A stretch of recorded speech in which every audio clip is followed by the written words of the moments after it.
Praise the Lord.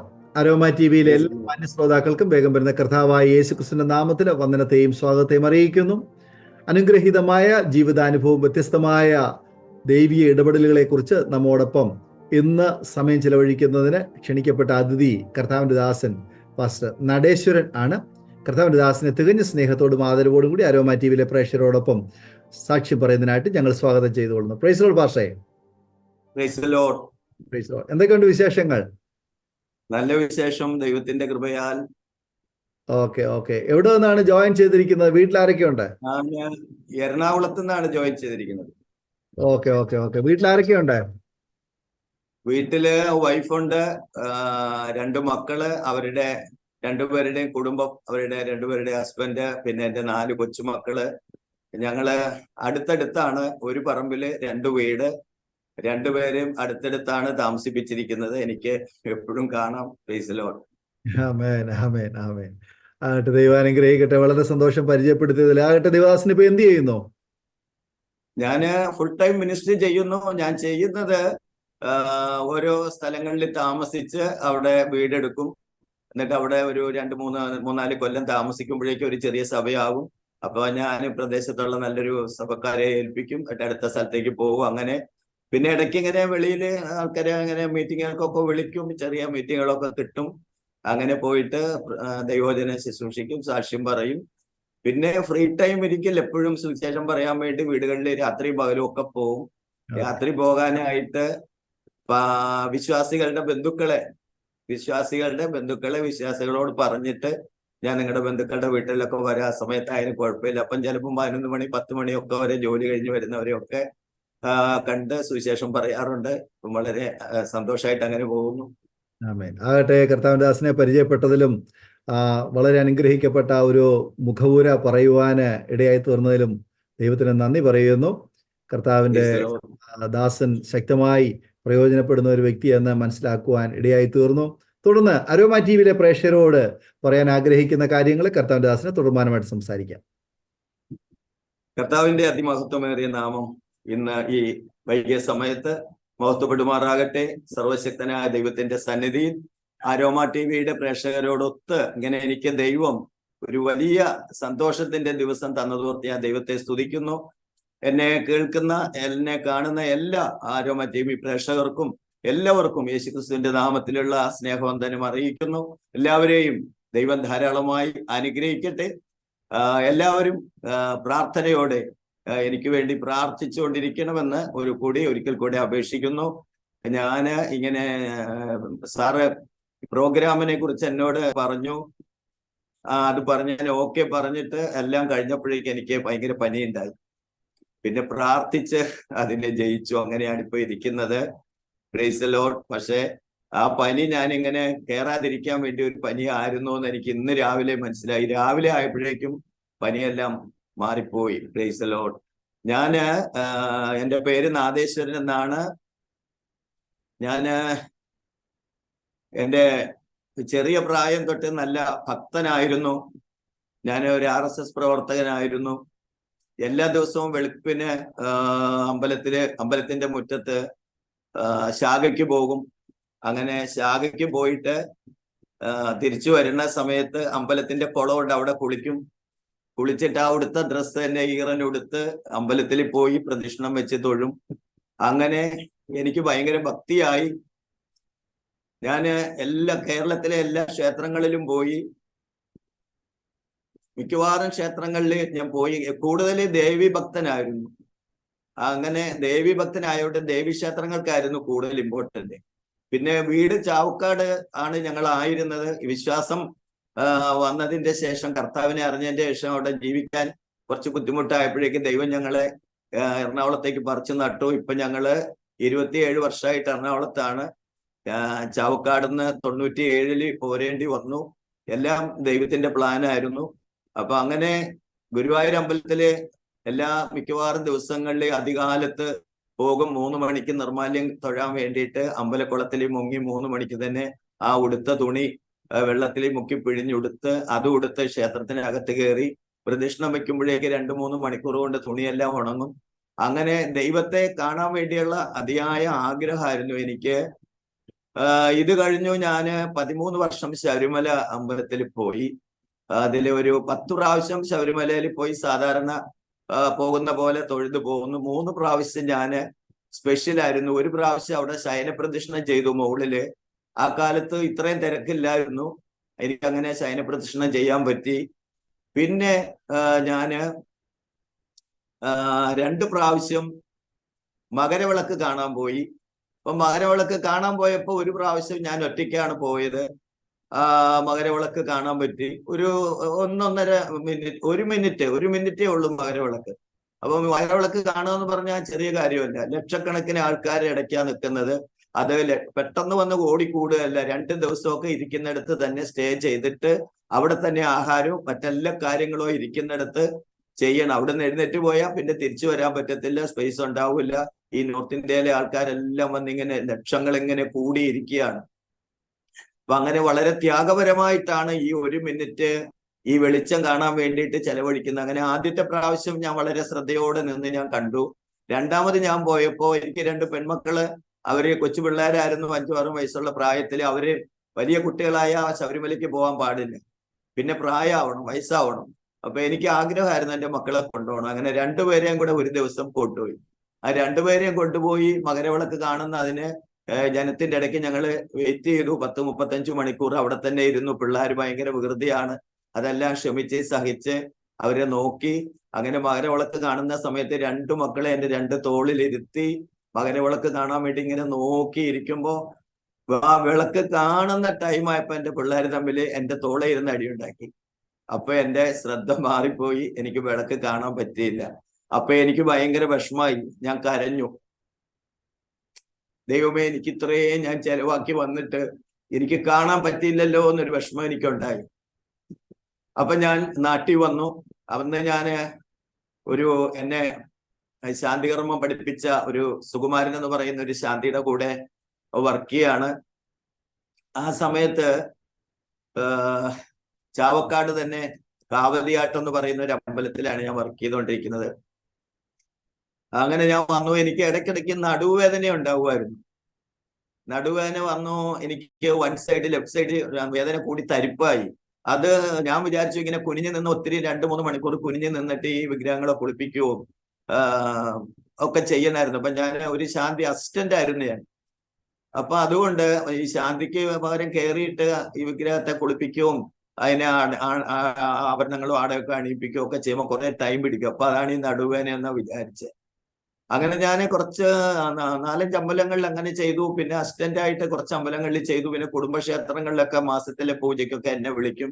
കാരണം വലിയ ശാന്തിക്കാരൊക്കെ വിളിക്കുമ്പോൾ ഒത്തിരി ചെലവാണ്. ഞങ്ങളിങ്ങനെ ലോക്കലി ഉള്ളവരായ കാരണം ഞങ്ങൾ ചെറിയ പൈസയൊക്കെ തന്നാൽ അങ്ങനെയൊക്കെ പോകും. എനിക്ക് പക്ഷേ അതൊക്കെ ഭയങ്കര സന്തോഷമായിരുന്നു. കാരണം ദൈവത്തിന്റെ അടുത്തോട്ട് എത്തുക.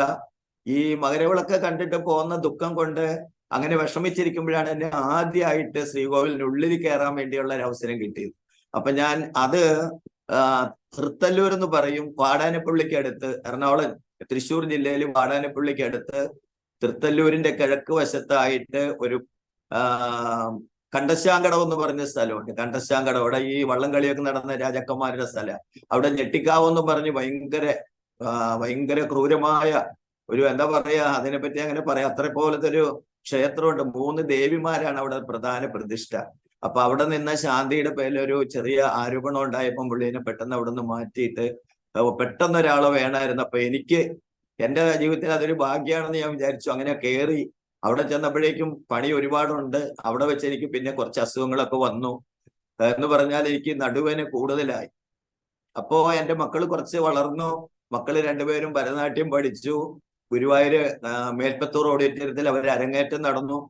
അരങ്ങേറ്റത്തിന്റെ തലേ ദിവസം എനിക്ക് ഒരു ഓക്കാനം ഉണ്ടായി. ഞങ്ങൾ മക്കൾക്ക് ഓർണമെന്റ്സ് ഒക്കെ എടുക്കാൻ വേണ്ടിയിട്ട് ടൗണിൽ പോയതാണ്. അപ്പൊ ഞങ്ങള് ഒരു 3-4 മണിക്കൂർ ഓവർ സ്ട്രെയിൻ ആയിരുന്നു.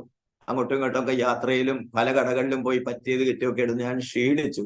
അപ്പൊ ആ സമയത്ത് എനിക്കൊരു ഓക്കാനം ഉണ്ടായി. ഞാൻ ഓക്കാനിച്ചത് ഒരു മഞ്ഞ നിറത്തില് ഒരു തരം ഉളുമ്പുള്ള ഒരു വൃത്തികെട്ട ഒരു ചോയുള്ള ഒരു വെള്ളമാണ്. അതിങ്ങനെ മുട്ട പൊട്ടിയതുപോലെ ഇരുന്നു കൊഴുത്തിട്ട്.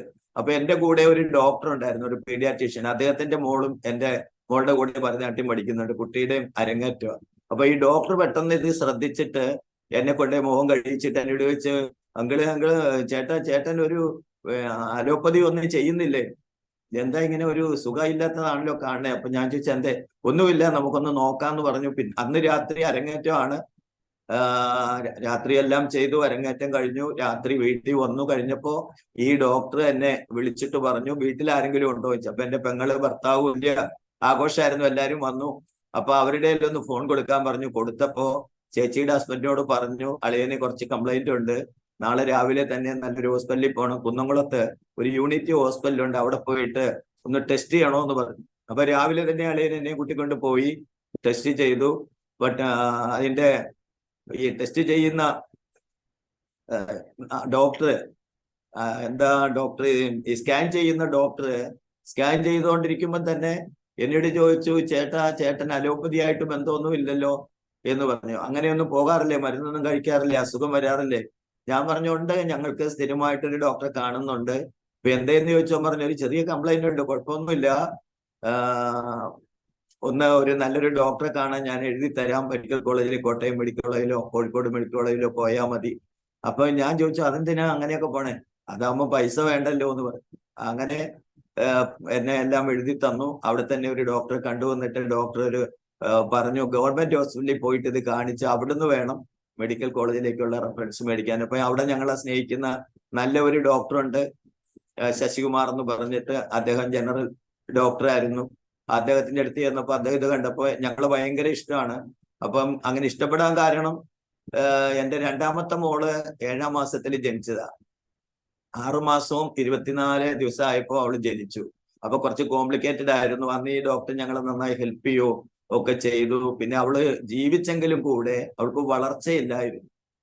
പക്ഷേ ഈ ഡോക്ടർ കുറച്ച് കഴിഞ്ഞ് ഉപരിപഠനത്തിനൊക്കെ പോയിട്ട് ഡോക്ടർ ഒരു കൊല്ലം കഴിഞ്ഞ് വന്നു. അപ്പൊ ഞങ്ങളെ പുള്ളി മറന്നില്ല. വന്നപ്പോ തന്നെ അവിടെ ഞങ്ങളുടെ വീടിന്റെ അടുത്തുള്ള ഒരു സിസ്റ്ററോട്, നേഴ്സിനോട് പറഞ്ഞിട്ട് എന്നെ വിളിപ്പിച്ചു. ഞാൻ ചെന്നു. അപ്പൊ എന്നോട് പറഞ്ഞു, ഞാൻ മോൾക്ക് വേണ്ടി ഒരു മരുന്ന് കൊണ്ടുവന്നിട്ടുണ്ട്, അത് കൊടുക്കാം, അവളെ കൊണ്ടുചെല്ലാൻ പറഞ്ഞു. അങ്ങനെ ഞാൻ കൊണ്ടുവന്നു. അപ്പൊ ഒരു തുള്ളി മരുന്ന് അവളുടെ നാവിൽ എത്തിച്ചിട്ട് 3 മണിക്കൂർ വെള്ളവും ആഹാരവും ഒന്നും കൊടുക്കണ്ടെന്ന് പറഞ്ഞു.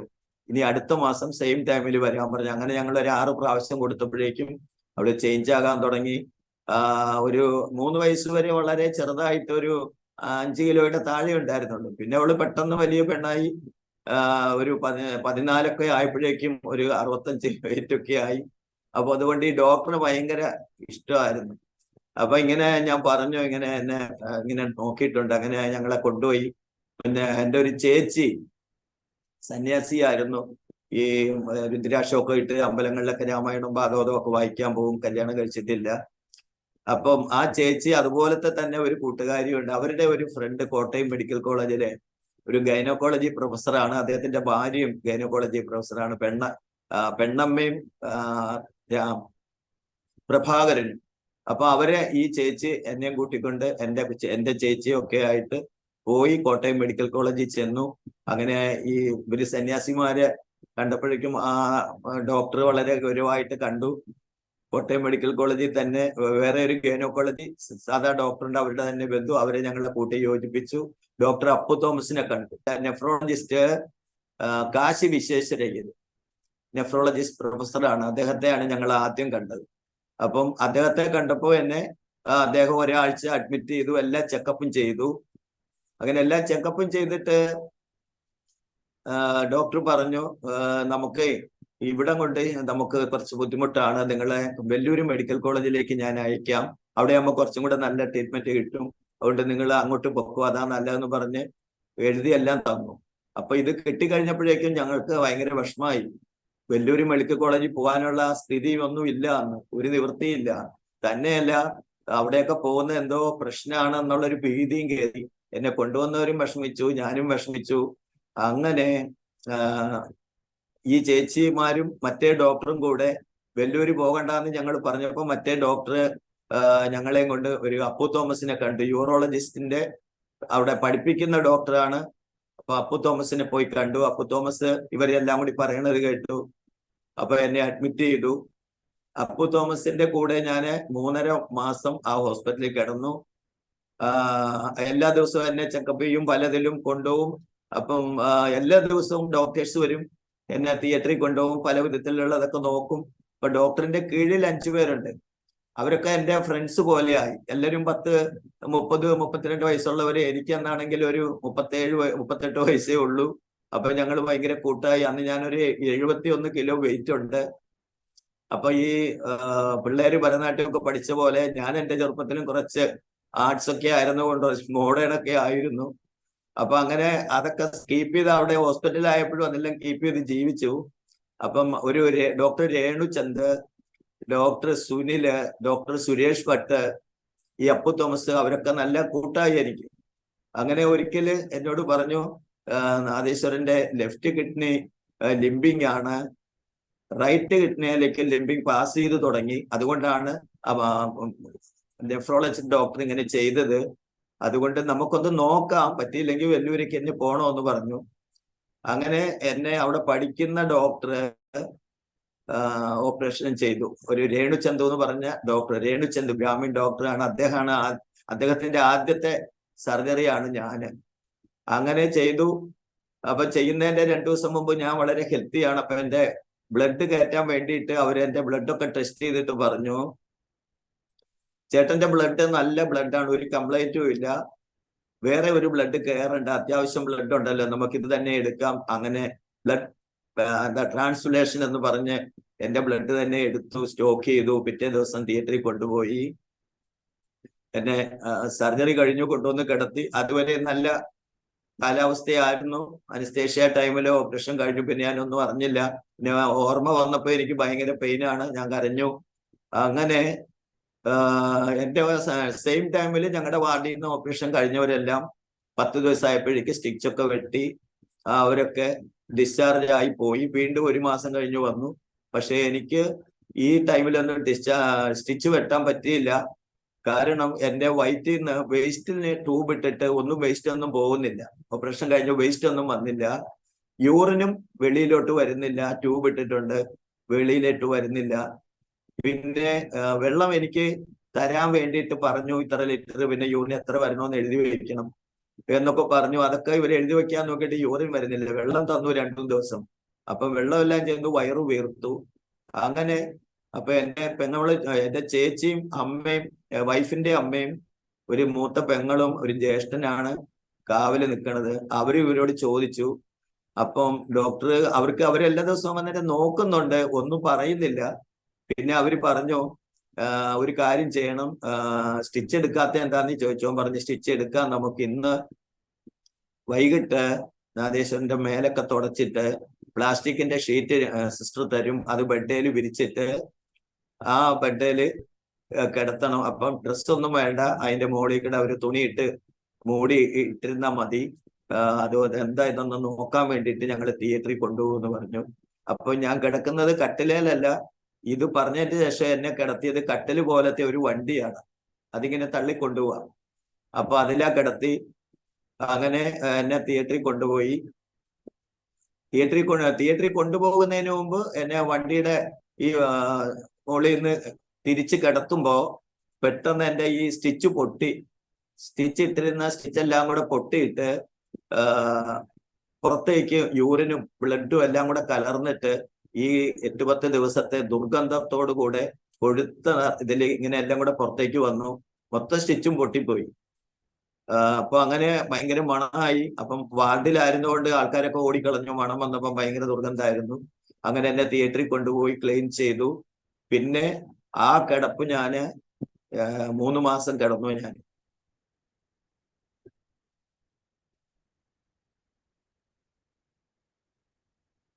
ഞാൻ 3 മാസം കിടന്നു. അപ്പോ ഈ സ്റ്റിച്ച് ഇട്ടത് രണ്ടാമത് സ്റ്റിച്ച് ഇടാൻ പറ്റുന്നില്ല. സ്റ്റിച്ച് ഇടുമ്പോ ആ മാംസം പൊട്ടിപ്പോവുകയാണ്. അവിടെ പഴുപ്പ് കയറി മാംസത്തിന്റെ 2 സൈഡിലും എന്തിലൊക്കെ പഴുപ്പായി. കെട്ടാൻ പറ്റുന്നില്ല. പിന്നെ ഡോക്ടർ പറഞ്ഞു നീക്കി കെട്ടിയാ പിന്നെ കുനിഞ്ഞേ നടക്കാൻ പറ്റത്തുള്ളൂ എന്ന് പറഞ്ഞപ്പോ എന്റെ വീട്ടുകാർ സമ്മതിച്ചില്ല.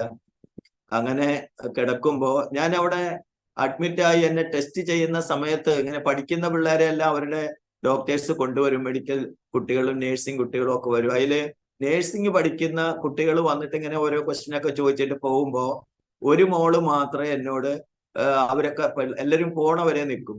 എന്നിട്ട് എന്നോട് പറയും അങ്കിളിനെ യേശു സ്നേഹിക്കുന്നു എന്ന് പറയും.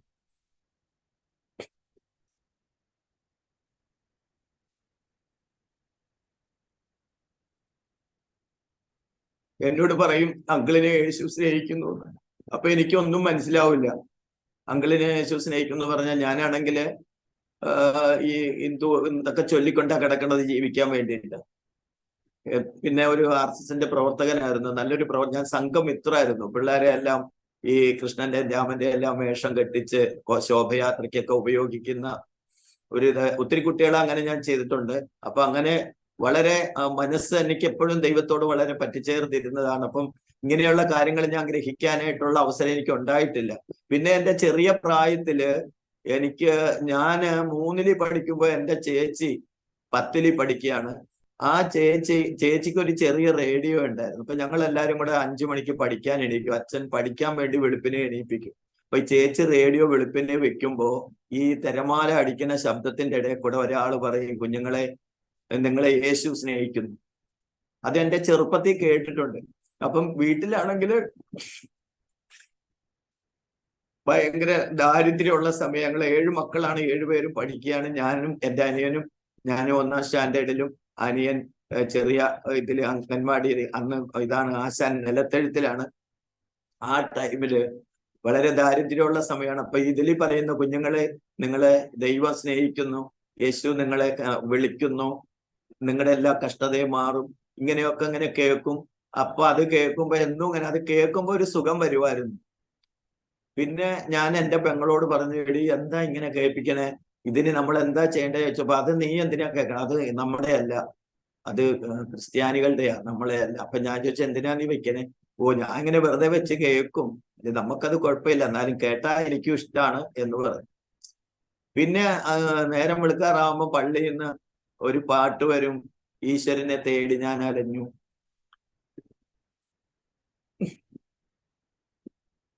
ആ പാട്ട് വരും. അപ്പോ എനിക്ക് എന്തെന്നില്ലാത്തൊരു എന്താ അറിയില്ല, ഒരു പ്രത്യേകത തോന്നും. പിന്നെ അന്ന് അവിടെ ഞങ്ങളുടെ പള്ളിയിലെ അവിടുത്തെ അടുത്തുള്ള പള്ളിയിലെ അച്ഛൻ വീടുകളിന്റെ മുറ്റത്തൂടെ അങ്ങനെ പോകുമ്പോൾ ഞങ്ങളെ കാണുമ്പോഴും ടാറ്റ പറയും. അച്ഛന്റെ പേര് കുര്യാക്കോസ് ചെറുവള്ളി എന്നാണ്. അപ്പൊ അച്ഛന് ഭയങ്കര സ്നേഹമാണ്. അടുത്ത് ചെല്ലുമ്പോ കെട്ടിപ്പിടിക്കും, തലയിലൊക്കെ ഇങ്ങനെ കൈവയ്ക്കും, മിഠായി തരും. അപ്പൊ അതുകൊണ്ട് അന്നൊക്കെ അത് വലിയ കാര്യമായിരുന്നു. അപ്പൊ അങ്ങനെയൊക്കെ ഉള്ളൊരു ഇതുണ്ടായിട്ടുണ്ട്. അപ്പൊ ഈ കുട്ടി അങ്കിളിനെ യേശു സ്നേഹിക്കുന്നു എന്ന് ഇടയ്ക്കിടയ്ക്ക് വന്നു പറയും. പിന്നെ എനിക്ക് വളരെ പ്രശ്നമായി. ഞാൻ 70 കിലോ ഉള്ള ഞാന് ഒരു 10-36 കിലോ ആയി. വെയിറ്റ് ഒക്കെ പോയി, ആഹാരം കഴിക്കുന്നില്ല, ബ്ലഡൊക്കെ ഇങ്ങനെ പോയി. പിന്നെ എന്റെ ഈ പൊട്ടിയ വശത്തൂടെ ഇങ്ങനെ എല്ലാം ഒഴുകി തീർന്നിട്ട് വെറും വെള്ളം മാത്രം ഒഴുകാൻ തുടങ്ങി. അങ്ങനെ ഞാൻ മലർന്നു കിടന്നിട്ട് എന്റെ മുതുക് ഇങ്ങനെ തൊലിയൊക്കെ പൊളിഞ്ഞ് വളരെ ബുദ്ധിമുട്ടായി. ഇങ്ങനെ കിടന്നോടത്തുനിന്ന് തിരിഞ്ഞു കിടക്കാൻ പറ്റില്ലാത്ത കൊണ്ട് എനിക്ക് മേല് മുഴുവൻ ഒരുതരം 8 കാലി പോലത്തെ പേന്, ചെറിയ പേന്, വെളുത്ത നിറത്തില് മേല് മുഴുവൻ സകലതും പിടിച്ചു. അങ്ങനെ എപ്പോഴും ചൊറിച്ചിലാണ്, പക്ഷെ ചൊറിയാൻ പറ്റത്തില്ല, മേലൊക്കെ നീരാണ്, ഈ ബ്ലഡും എല്ലാം പോയിട്ട് നീരായി ശരീരത്ത്. വായ തുറക്കാതെ കിടന്നിട്ട് വായ്ക്കകത്തൊക്കെ പൂപ്പല് പിടിച്ചു. അങ്ങനെയാ കിടക്കണേ. അപ്പൊ ആ സമയത്ത് ഈ അങ്കിളിനെ യേശു സ്നേഹിക്കുന്നു എന്ന് പറയുന്ന പെൺകുട്ടി ഒരു ദിവസം വന്നപ്പോ എന്റെ ചേച്ചി പറഞ്ഞു ഇവന്റെ മേലൊക്കെ ഇങ്ങനെയാ, എന്താ ചെയ്യാന്ന് ചോദിച്ചപ്പോ ആ കുട്ടി ഇങ്ങനെ സ്നേഹം കാണിക്കണത് കൊണ്ട് എന്റെ ചേച്ചി ചോദിച്ചപ്പോ ആ മോളപ്പ തന്നെ പോയിട്ട് കുറച്ച് തിളച്ച വെള്ളം കൊണ്ടുവന്നു. എന്നിട്ട് കുറച്ച് പഞ്ഞി കുടലിൽ മുക്കിയിട്ട് എന്റെ മേലൊക്കെ തുടച്ചു, മൊത്തം എന്റെ ശരീരമൊക്കെ തുടച്ചു, വായ്ക്കകത്തും ഈ തിളച്ച വെള്ളം മുക്കി പഞ്ഞി കൊണ്ട് പല്ലൊക്കെ തുടച്ച്, നാവ് തുടച്ച്, കവിളൊക്കെ തുടച്ച്, ഒരു തരം ഈ കൊടില് പോലത്തെ ഒരു സ്റ്റീലിന്റെ സാധനം കൊണ്ടാണ് ഇതൊക്കെ ചെയ്യുന്നത്. അപ്പൊ എനിക്കൊരു സുഖം വന്നു. അപ്പൊ എനിക്ക് ഈ മോളോട് ഭയങ്കര ഇഷ്ടം തോന്നി. അപ്പോ അങ്ങനെ ഇരിക്കുമ്പം ഞാൻ ഈ മോളോട് പറഞ്ഞു, ഒരു ദിവസം പറഞ്ഞു, പോകണ്ട, ഇവിടെ ഇരിക്കാവോ എന്ന് ചോദിച്ചു. അപ്പൊ എന്നോട് പറഞ്ഞു, അങ്ങനെ എനിക്ക് അങ്ങനെ ഇരിക്കാൻ പാടില്ല, എനിക്കിപ്പം പഠിക്കണം ഒരുപാട്, പിന്നെ എനിക്ക് അങ്ങനെ ഇവിടെ ഒത്തിരി ഇരിക്കാൻ പറ്റില്ല, ഞാൻ വരാൻ പോയിട്ടെന്നും പറഞ്ഞു പോയി. എന്നിട്ട് പിന്നെ കുറച്ചു ദിവസം വരാണ്ടായപ്പോ എനിക്ക് ഭയങ്കര വിഷമായി, കാണുന്നില്ലല്ലോ. വേറെ ഒന്നും അറിയില്ല, എന്നാലും ആ മോൾ വരുമ്പോ ഒരു സന്തോഷം ഇങ്ങനെ തോന്നും. പിന്നെ ഇങ്ങനെ ഈ തുടച്ചൊക്കെ തന്നത് കൊണ്ട് എനിക്ക് സൈഡിൽ കൂടെ ഇങ്ങനെ ഒഴുകിയിട്ട് വളരെ ബുദ്ധിമുട്ടാണ്. അപ്പൊ ഈ പഞ്ഞി, വലിയ ബണ്ടൽ പഞ്ഞി മേടിച്ചിട്ട് അതിൽ നിന്ന് ഒരു 50 ഗ്രാം എടുത്ത് ഈ സൈഡിലൊക്കെ ഇങ്ങനെ വെക്കും. 5 മിനിറ്റ് ആകുമ്പോൾ അത് നനഞ്ഞു കുതിരും. അപ്പോഴത്തെ കളയും. വെറും വെള്ളം വരണേ, ദുർഗന്ധമുള്ള വെള്ളം, പഴുപ്പും ബ്ലഡും ഒക്കെ തീർന്നു. അപ്പൊ ഇതിങ്ങനെ ഈ കുട്ടി കൊണ്ടേ തന്നു പഞ്ഞി, കുറെ പഞ്ഞി കൊണ്ടേ തന്നു. പിന്നെ അങ്ങനെ വാടി കിടക്കുന്ന ഒരു പിരിവെടുത്തു, നാട്ടിൽ നിന്ന് പിരിവെടുത്ത് പഞ്ഞി ബണ്ടൽ കണക്കിന് വെച്ചിട്ട് വെക്കുക, എടുക്കുക. അപ്പൊ എനിക്ക് അതിങ്ങനെ വെള്ളം ഒഴുകുമ്പോൾ ഭയങ്കര നീറ്റില്ല. അപ്പൊ അങ്ങനെ ചെയ്തുകൊണ്ടിരിക്കുക. അപ്പൊ ഒരു ദിവസം എന്നെ തൃശ്ശൂർ കുന്നംകുളത്തുള്ള ഒരു ആർത്താറ്റ് മണി എന്ന് പറയുന്ന ഒരു ഭയങ്കര CPM-ന്റെ നേതാവായിരുന്നു പുള്ളി. ഭയങ്കര തീഷ്ണതയുള്ള ആളാണ്. അപ്പൊ ഞാനിങ്ങനെ എല്ലാ വീടുകളിലും പോയിട്ട് പിള്ളേരെ പിടിച്ചിട്ട് ഇങ്ങനെ കൃഷ്ണനും രാമനും ഒക്കെ ആക്കി ഫോട്ടോ എടുത്ത് അവരെ വീട്ടുകാർക്ക് കൊടുക്കും. അപ്പൊ ഈ ഫോട്ടോ കാണുമ്പോൾ വീട്ടുകാർക്ക് മക്കള് ദൈവങ്ങളെ പോലെ ഇരിക്കുന്ന കാണുമ്പോൾ ഭയങ്കര ഇൻട്രസ്റ്റ്. അപ്പൊ നമ്മുടെ ശാഖാ പരിപാടിക്കൊക്കെ അവരെ വീട്ടും. അത് കുറച്ച് കഴിയുമ്പോൾ ഇവരും നമ്മുടെ ഫോളോ ചെയ്യും. അങ്ങനെയായിട്ട് ഞാൻ അവിടെ ഒരു നോട്ടപ്പുള്ളിയായി. അപ്പൊ ഈ ആർത്താറ്റ് മണി എന്ന് പറയുന്ന ആള് എന്നോട് ഒരു ദിവസം പറഞ്ഞ്, നാദേശ്വര, നിന്റെ ഇറച്ചിയിൽ ഞാൻ മണ്ണ് കയറ്റുക. അപ്പം അങ്ങനെ പറഞ്ഞു. പിന്നെ കുറെ കഴിഞ്ഞിട്ടാണ് ഞാൻ ഇങ്ങനെയൊക്കെ ആയത്. അപ്പൊ പുള്ളിക്ക് പക്ഷേ എന്നോട് വെറുപ്പാണെന്നാണ് ഞാൻ വിചാരിച്ചത്. ഞാൻ ഇത്രയും സീരിയസ് ആയി കിടക്കുന്ന സമയത്തുണ്ട് ഒരു ദിവസം അദ്ദേഹം എന്നെ കാണാൻ വന്നു. അപ്പൊ ഞാൻ എപ്പോഴും അമ്പലത്തിൽ പോകുന്നതല്ല അദ്ദേഹത്തിന് അറിയാം. അപ്പൊ ഇദ്ദേഹം എന്നോട് പറഞ്ഞു, എടാ, നീ എന്തോരം ഭക്തനാണെന്ന് എനിക്കറിയാം, നീ മരിക്കില്ല. പുള്ളിക്ക് 5 പെൺകുട്ടികളാ, എനിക്ക് 2 പെൺകുട്ടികളും. അപ്പൊ എന്നോട് പറഞ്ഞു, നിന്റെ മക്കളുടെ കൂട്ടത്തിൽ നിന്ന് നിന്നെ ദൈവം കൊണ്ടുപോകില്ല. അപ്പം എന്നെ കെട്ടിപ്പിടിച്ച് കരഞ്ഞിട്ടൊക്കെ കുറച്ച് പൈസയൊക്കെ തന്നു പോയി. പക്ഷെ എനിക്ക് അപ്പം ഇത്രയും ആ ആള് വന്നെങ്കിൽ നാട്ടിലൊക്കെ ശ്രുതി ആയി. പിന്നെ എൻ്റെ അച്ഛൻ്റെ അനിയന്റെ മകൻ ഞങ്ങളെ ഭയങ്കര ശത്രുവായിരുന്നു. അദ്ദേഹം വന്ന് അടുത്തൊന്നും നിന്നില്ല, അകലെ നിന്ന് കണ്ടിട്ട് പോയി. പിന്നെ നാട്ടിൽ നിന്നൊക്കെ ആൾക്കാർ വരാൻ തുടങ്ങിയപ്പോൾ എനിക്ക് മനസ്സിലായി എനിക്ക് പ്രശ്നമാണ്. എനിക്ക് അല്ലെങ്കിലും അറിയാം ഞാൻ ജീവിക്കാൻ പറ്റില്ല, അത് തുറന്നു കിടക്കുകയാണ്, ആരോഗ്യമില്ല, എനിക്ക് രാവും പകലും അറിയില്ല, ആഴ്ചകളോ മാസങ്ങളോ അറിയില്ല, ദിവസങ്ങൾ അറിയില്ല, അത്രയും പ്രശ്നത്തിലാണ് ഞാൻ. എന്നാലും എനിക്ക് എൻ്റെ മക്കളെ പിരിയാൻ വയ്യ എന്നുള്ളൊരു സങ്കടമുണ്ട്. അതുകൊണ്ട് ഇങ്ങനെ എൻ്റെ മക്കളെ എനിക്ക് പ്രാണനാണ്. എൻ്റെ അപ്പുറം ഇപ്പുറം കിടന്നിട്ട് നടുക്കാൻ ഞാൻ കിടക്കുക. രണ്ടുപേരും അപ്പുറം ഇപ്പുറം കാലെന്റെ മേത്ത് വെച്ചിട്ടേ കിടക്കുള്ളൂ, ഞാൻ എണീറ്റ് പോകുമെന്ന് അറിയാൻ വേണ്ടി. അപ്പൊ അങ്ങനെ സ്നേഹിച്ച് വളർത്തിയതാണ്. അപ്പൊ എനിക്ക് അവരെ കൂടെ ജീവിക്കണമെന്നുള്ള ഭയങ്കര ആഗ്രഹമാണ്. അപ്പൊ ഈ പുള്ളിക്കാരൻ വന്ന് പോയി കഴിഞ്ഞപ്പോ ഈ മോൾ ഒരു ദിവസം വന്നു. ആ മോൾ ഒരു ദിവസം വന്നപ്പോ ഞാൻ ആ മോളുടെ കയ്യെ കയറി പിടിച്ചു. എന്റെ തലയുടെ അവിടെ വന്ന് ഇങ്ങനെ കട്ടിലെ കൈ കുത്തിയിട്ട് കുനിഞ്ഞു നിന്നപ്പോ ഞാൻ കയ്യെ കയറി പിടിച്ചു. അപ്പൊ എന്നോട് ചോദിച്ചു, അങ്കിളെ എന്താ, അങ്കിളിന് എന്താ പറയാനുള്ളതെന്ന് ചോദിച്ചു. അപ്പൊ എനിക്ക് ഒന്നും പറയാനൊന്നും ശരിക്കും നാവൊക്കെ ഇങ്ങനെ കറക്റ്റ് അല്ല. എങ്കിലും ഞാൻ പറഞ്ഞ എനിക്ക് ജീവിക്കണം,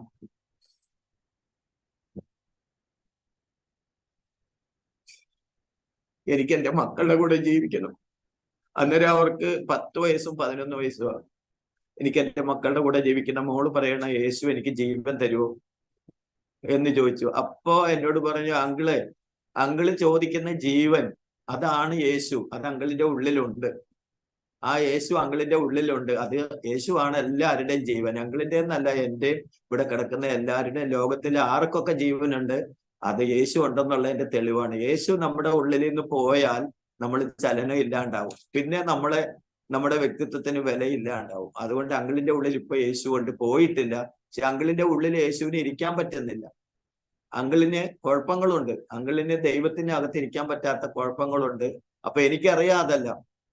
അപ്പൊ അത് കേട്ടപ്പോ എനിക്ക് ഭയങ്കര വിഷമായി. അപ്പൊ ഞാൻ ചോദിച്ചു, ഞാൻ എന്ത് ചെയ്യണം എന്ന് ചോദിച്ചപ്പോ പറഞ്ഞു, അങ്കിൾ യേശുവിനോട് പറയും, യേശുവിനെ കുരിശേ തറച്ചത് അങ്കിളിന്റെ കൂടെ പാപത്തിന്. അങ്കിള് കണ്ണടച്ചിട്ട് 2 മിനിറ്റ് ഒന്ന് അങ്കിളിനോട് പറയും, എന്റെ പാപം ക്ഷമിക്കണേ. അപ്പൊ ഞാൻ അത് കേട്ടപ്പോ തന്നെ ഞാൻ ചോദിച്ചു, അപ്പൊ ഞാൻ ജീവിക്കുമോ എന്ന് ചോദിച്ചു. അങ്കിള് ജീവിക്കും, ഞാന് അങ്കിളിന് വേണ്ടി ഇവിടുന്ന് കണ്ട ദിവസം തുടങ്ങി പ്രാർത്ഥിക്കാൻ തുടങ്ങി. ഇനി റൂമിൽ ചെല്ലുമ്പോ അങ്കിളിന് വേണ്ടി പ്രാർത്ഥിക്കാൻ തോന്നും. അപ്പൊ ഞാൻ വിചാരിക്കും വെറുതെയാണ്. പിന്നെ എനിക്ക് പിന്നെയും ആയപ്പോ ഞാൻ പ്രാർത്ഥിക്കാൻ തുടങ്ങി. അങ്ങനെ ഞാനിങ്ങനെ പ്രാർത്ഥിച്ചുകൊണ്ടിരിക്കുമ്പോ ഇപ്പൊ ഒരു 1.5 ആഴ്ച മുമ്പ് ഞാൻ പ്രാർത്ഥിക്കുമ്പോ ഞാനൊരു ദർശനം കണ്ടു. അങ്കിള് ബൈബിള് പിടിച്ചിട്ട് ബ്ലാക്ക് പാന്റും വൈറ്റ് ഷർട്ടും ഇട്ട് പ്രസംഗിക്കുന്നത് കണ്ടു. പിന്നെ മക്കളുടെ കൂടെ ഇരിക്കുന്ന ഒരു ഗ്രൂപ്പായിട്ട് ഞാൻ കണ്ടു. അപ്പൊ ഞാൻ എങ്ങനെ വിഷമിക്കുകയാണെങ്കിലും അത് കേട്ടപ്പോ എനിക്ക് ചിരി വന്നു. കാരണം ഞാന് യേശുവിനെ പ്രസംഗിക്കും, മക്കളുടെ കൂടെ ജീവിക്കും. അന്ന് എനിക്ക് 38 വയസ്സാണ്, ഇപ്പൊ എനിക്ക് 66 വയസ്സായി. അപ്പൊ അങ്ങനെ എനിക്ക് പിന്നെ ഒരു കുറെ നാള് ജീവിക്കും, മക്കളുടെ കൂടെ ജീവിക്കുമെന്ന് പ്രതീക്ഷയില്ല. പിന്നെ യേശുവിനെ പ്രസംഗിക്കുക എന്ന് പറഞ്ഞാൽ സങ്കല്പിക്കാൻ പോലും കഴിയില്ല. കാരണം ഞാന് എന്റെ മക്കള് ഡാൻസ് പഠിച്ചിട്ട് അവരുടെ ഒരു പ്രോഗ്രാമിന് ഞങ്ങളുടെ ഒരു സ്കൂളിലെ ഒരു കന്യാസ്ത്രീ സിസ്റ്റർ ട്രാൻസ്ഫർ ആയി പോകുന്നതിന് സെന്റ് ഓഫ് കൊടുക്കാൻ എന്റെ മക്കളുടെ ഒരു ഡാൻസ് പ്രോഗ്രാം വെച്ചു. അവരൊരു ഗ്രൂപ്പ് ഡാൻസ് ചെയ്തായിരുന്നു. പുതിയൊരു പുലരി വിടർന്നു മണ്ണിൽ, പുതിയൊരു ഗാനം ഉയർന്നൊഴുകി എന്നുള്ളൊരു പാട്ട് വേറെ പിള്ളേരൊക്കെ കൂടെ കമ്പോസ് ചെയ്ത് സ്കൂളിൽ കളിക്കാൻ വേണ്ടി. അപ്പൊ അത് എല്ലാവർക്കും ഇഷ്ടമായി. അപ്പൊ എങ്ങനെ അറിഞ്ഞു? ആ സിസ്റ്റർമാര് പറഞ്ഞു അവരെയും കൂടെ പിള്ളേരെ കൊണ്ടുവന്ന് കളിപ്പിക്കാമെന്ന് ചോദിച്ചപ്പം ഞങ്ങൾക്കും ഭയങ്കര കാര്യം തോന്നി. ഞങ്ങൾ പോയി. അപ്പൊ അത് കേച്ചേരി എന്ന് പറയും, ഗുരുവായൂർ കഴിക്കുന്നിടയിൽ കേച്ചേരി എന്ന് പറയുന്ന ഒരു ബസ് സ്റ്റോപ്പിൽ ഞങ്ങൾ എത്തിയപ്പോൾ അവിടെ ഇതുപോലെ ക്ലീൻ ഷേവ് ഒക്കെ ചെയ്ത് വെള്ളമുണ്ടും വെള്ള ചുപ്പയൊക്കെ ഇട്ട് കുറെ ആൾക്കാർ. ഒരാള് യേശു നിങ്ങളെ രക്ഷിക്കും, യേശു നിന്റെ പാപത്തിന് മരിച്ചു എന്ന് പറയുമ്പോൾ അത് വേറെ ഒരാൾ അത് കേട്ടിട്ട് അപ്പൊ തന്നെ പറയും. എന്നിട്ട് വേറെ അങ്ങനെ 3-4 പേര് മാറി മാറി നിന്നിങ്ങനെ പറയുക. അപ്പൊ ഞാനിത് കണ്ടപ്പോ എനിക്കാണെങ്കിൽ അങ്ങനെയുള്ള നർമ്മങ്ങളൊക്കെ കണ്ടാൽ പിടിച്ചടക്കാൻ പറ്റില്ല. ഞാൻ അങ്ങനെ എല്ലാവരും ഒരേപോലെ ക്ലീൻ ഷേവ്, ആരും വരെ വകവയ്ക്കുന്നുമില്ല. അപ്പൊ എനിക്കിത് കണ്ടപ്പോ ഭയങ്കര ചിരിയായി. അപ്പൊ ഞാൻ അവിടെ കോൺവെന്റിൽ ചെന്നിട്ടും ഞാൻ കുറച്ച് മേക്കപ്പ് ഒക്കെ ചെയ്യും. പിള്ളേരെ കണക്കെഴുതാനും ഫേസ് ചെയ്യാനും ഒക്കെ ഞാനാ പോണേ. അപ്പൊ ഞാൻ അത് ചെയ്യുമ്പോ എനിക്ക് കൈ ഓർത്തോർത്ത് ചിരിച്ചിട്ട് കൈ ഇങ്ങനെ വിറച്ചപ്പം കംപ്ലൈന്റ് ആയി. അപ്പൊ ആ ഒരു സിസ്റ്റർ ചോദിച്ചു, എന്താ ചേട്ടാ അങ്ങനെ ചിരിച്ചോണ്ടിരിക്കണം, ഞങ്ങളാരും ചിരിക്കാനൊന്നും പറഞ്ഞില്ലല്ലോ എന്ന് പറഞ്ഞു. ഞാൻ ഈ കാര്യം പറഞ്ഞു. അപ്പൊ എന്നോട് പറഞ്ഞു, അതാണോ, അത് വിട്ട് കളയാ, നീ പണിയില്ലാത്ത കുറെ ആൾക്കാരുണ്ട് എന്ന് പറഞ്ഞ് അങ്ങനെ വിട്ടു. അപ്പൊ അങ്ങനെയുള്ള ഞാൻ യേശുവിനെ പ്രസംഗിക്കുമെന്ന് അവര് ഈ മോള് പറയുക. അപ്പൊ ഞാൻ പറഞ്ഞു, അങ്കിളെ മോളെ എനിക്ക് അതിനൊന്നും പറ്റില്ല, എനിക്കതൊന്നും അറിയില്ല. അതൊക്കെ അങ്കിളെ ഒന്നും ചെയ്യണ്ട, ദൈവത്തിന് ഏൽപ്പിച്ചു കൊടുക്കാൻ പറഞ്ഞു. ഞാൻ അങ്ങനെ കണ്ണടച്ച് കിടന്നിട്ട് 2 മിനിറ്റ് പ്രാർത്ഥിക്കാൻ പറഞ്ഞു. പക്ഷെ 2 മിനിറ്റ് അല്ല, ഞാൻ കുറെ സമയമായിട്ടും കണ്ണ് തുറന്നില്ല. എനിക്ക് കണ്ണ് തുറക്കാൻ പറ്റുന്നില്ല, അത്രയും പാവമുണ്ട് എനിക്ക്. അപ്പൊ ആ മോളെ എന്നെ തൊട്ടു, എന്നോട് തൊട്ടിട്ട് പറഞ്ഞു, അങ്കിളെ നമ്മുടെ പറച്ചിലല്ല ദൈവം നോക്കുന്നത്, ഉള്ളിലെ അങ്കിളെ എത്രമാത്രം ദൈവത്തിന് സമർപ്പിച്ചു എന്നുള്ളതാണ്. അത് എനിക്കറിയാം. അങ്കിളിനെ ദൈവം ക്ഷമിക്കും, അങ്കിള് പ്രാർത്ഥിച്ചോ ഞാൻ പറയണ പോലെ. അങ്ങനെ എനിക്ക് പാപമേറ്റു പറയാനും പ്രാർത്ഥിക്കാനുള്ള അവസരം ദൈവം ആ മോളിലൂടെ തന്നു. അങ്ങനെ ആ മോള് കുറേ സമയം എൻ്റെ അടുത്തിരുന്നു. അന്ന് പോകണമെന്നൊന്നും പറഞ്ഞില്ല. പോകാൻ നേരത്തെ എനിക്ക് വേണ്ടി പ്രാർത്ഥിച്ചു.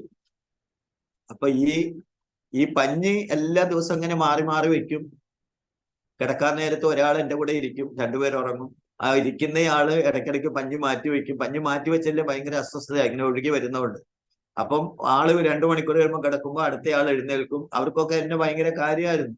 എൻ്റെ വൈഫിന്റെ അമ്മയ്ക്ക് എൻ്റെ വൈഫ് ഒറ്റ മോളായിരുന്നു, വേറെ മക്കളൊന്നും ഇല്ലാത്തതുകൊണ്ട് എന്റെ മോനെ പോലായിരുന്നു.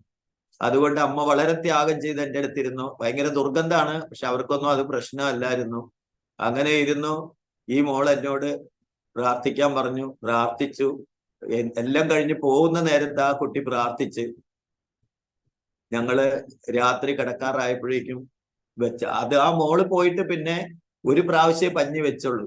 പിന്നെ രാത്രി കിടക്കാൻ നേരത്തെ ഒരു പഞ്ഞി വെച്ചു. എന്നിട്ട് എല്ലാവരും കിടന്നുറങ്ങി. എൻ്റെ കൂടെ ഇരിക്കുന്നവര് ഈ സ്റ്റൂളിട്ടിട്ട് എൻ്റെ കട്ടിലേൽ തല വെച്ച് ഇങ്ങനെ കിടക്കുക.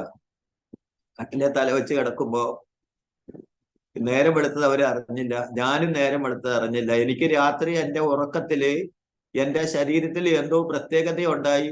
എനിക്ക് സ്വപ്നമൊന്നുമല്ല, സ്വപ്നാണെന്ന് പറയാൻ പറ്റില്ല. ഞാൻ പുതച്ചിരിക്കുന്ന പുതപ്പിന് ഭയങ്കര ഒരു നിറം, ഒരു വെളിച്ചത്തിന്റെ നിറം എൻ്റെ മേത്തിട്ടിരിക്കുന്ന തുണിക്ക്. ആ തുണിയുടെ മുകളിൽ കൂടെ എൻ്റെ ഈ സ്റ്റിച്ച് ചെയ്ത ഭാഗത്ത് ഇങ്ങനെ എന്തോ ഒരു സുഖം പോലെ വന്നു. പിന്നെ എനിക്ക് ഓർമ്മയില്ല. പിന്നെ നേരം വെളുത്തപ്പോ 10 മണിയായി. എൻ്റെ കൂടെ ഉള്ളവരും എണീറ്റില്ല. ഞങ്ങള് സ്ക്രീൻ വെച്ച് മറച്ചിരിക്കുക, എല്ലാവരെയും കൂടെ അല്ല. ഈ മണം ഉള്ളത് കൊണ്ട് കോമൺ ആയിട്ട് സ്ക്രീൻ വെച്ച് മറച്ചിട്ട് ഒരു കോർണറിൽ കൊണ്ട് എന്നെ കിടത്തിയിരിക്കുക, വാർഡല്ലാത്ത ആൾക്കാർക്ക് ഡിസ്റ്റർബ് വരാത്ത. ഈ സ്ക്രീനിന്റെ മറയിൽ ആരും വന്ന് നോക്കൂല. ഈ 10 മണി വരെ എന്റെ കൂടെ ഉള്ളവരും അറിയാതെ കുറെ ദിവസമായി അവർ ഉറങ്ങിയിട്ട് അവർ ഉറങ്ങിപ്പോയി. പെട്ടെന്ന് തിയേറ്ററിലേക്ക് പോകാൻ ഡോക്ടേഴ്സ് വരുന്ന വഴി അവരെന്നെ നോക്കിയിട്ടേ പോകുള്ളൂ. വന്നപ്പോൾ ഞങ്ങൾ ആരും എണീറ്റിട്ടില്ല. അപ്പൊ അവർക്ക് സംശയം ഞാൻ മരിച്ചു വന്നു. അപ്പൊ ഈ അപ്പു തോമസ് ഡോക്ടർ എന്റെ മേല് ഇങ്ങനെ കൈകൊണ്ട് അടിച്ചു.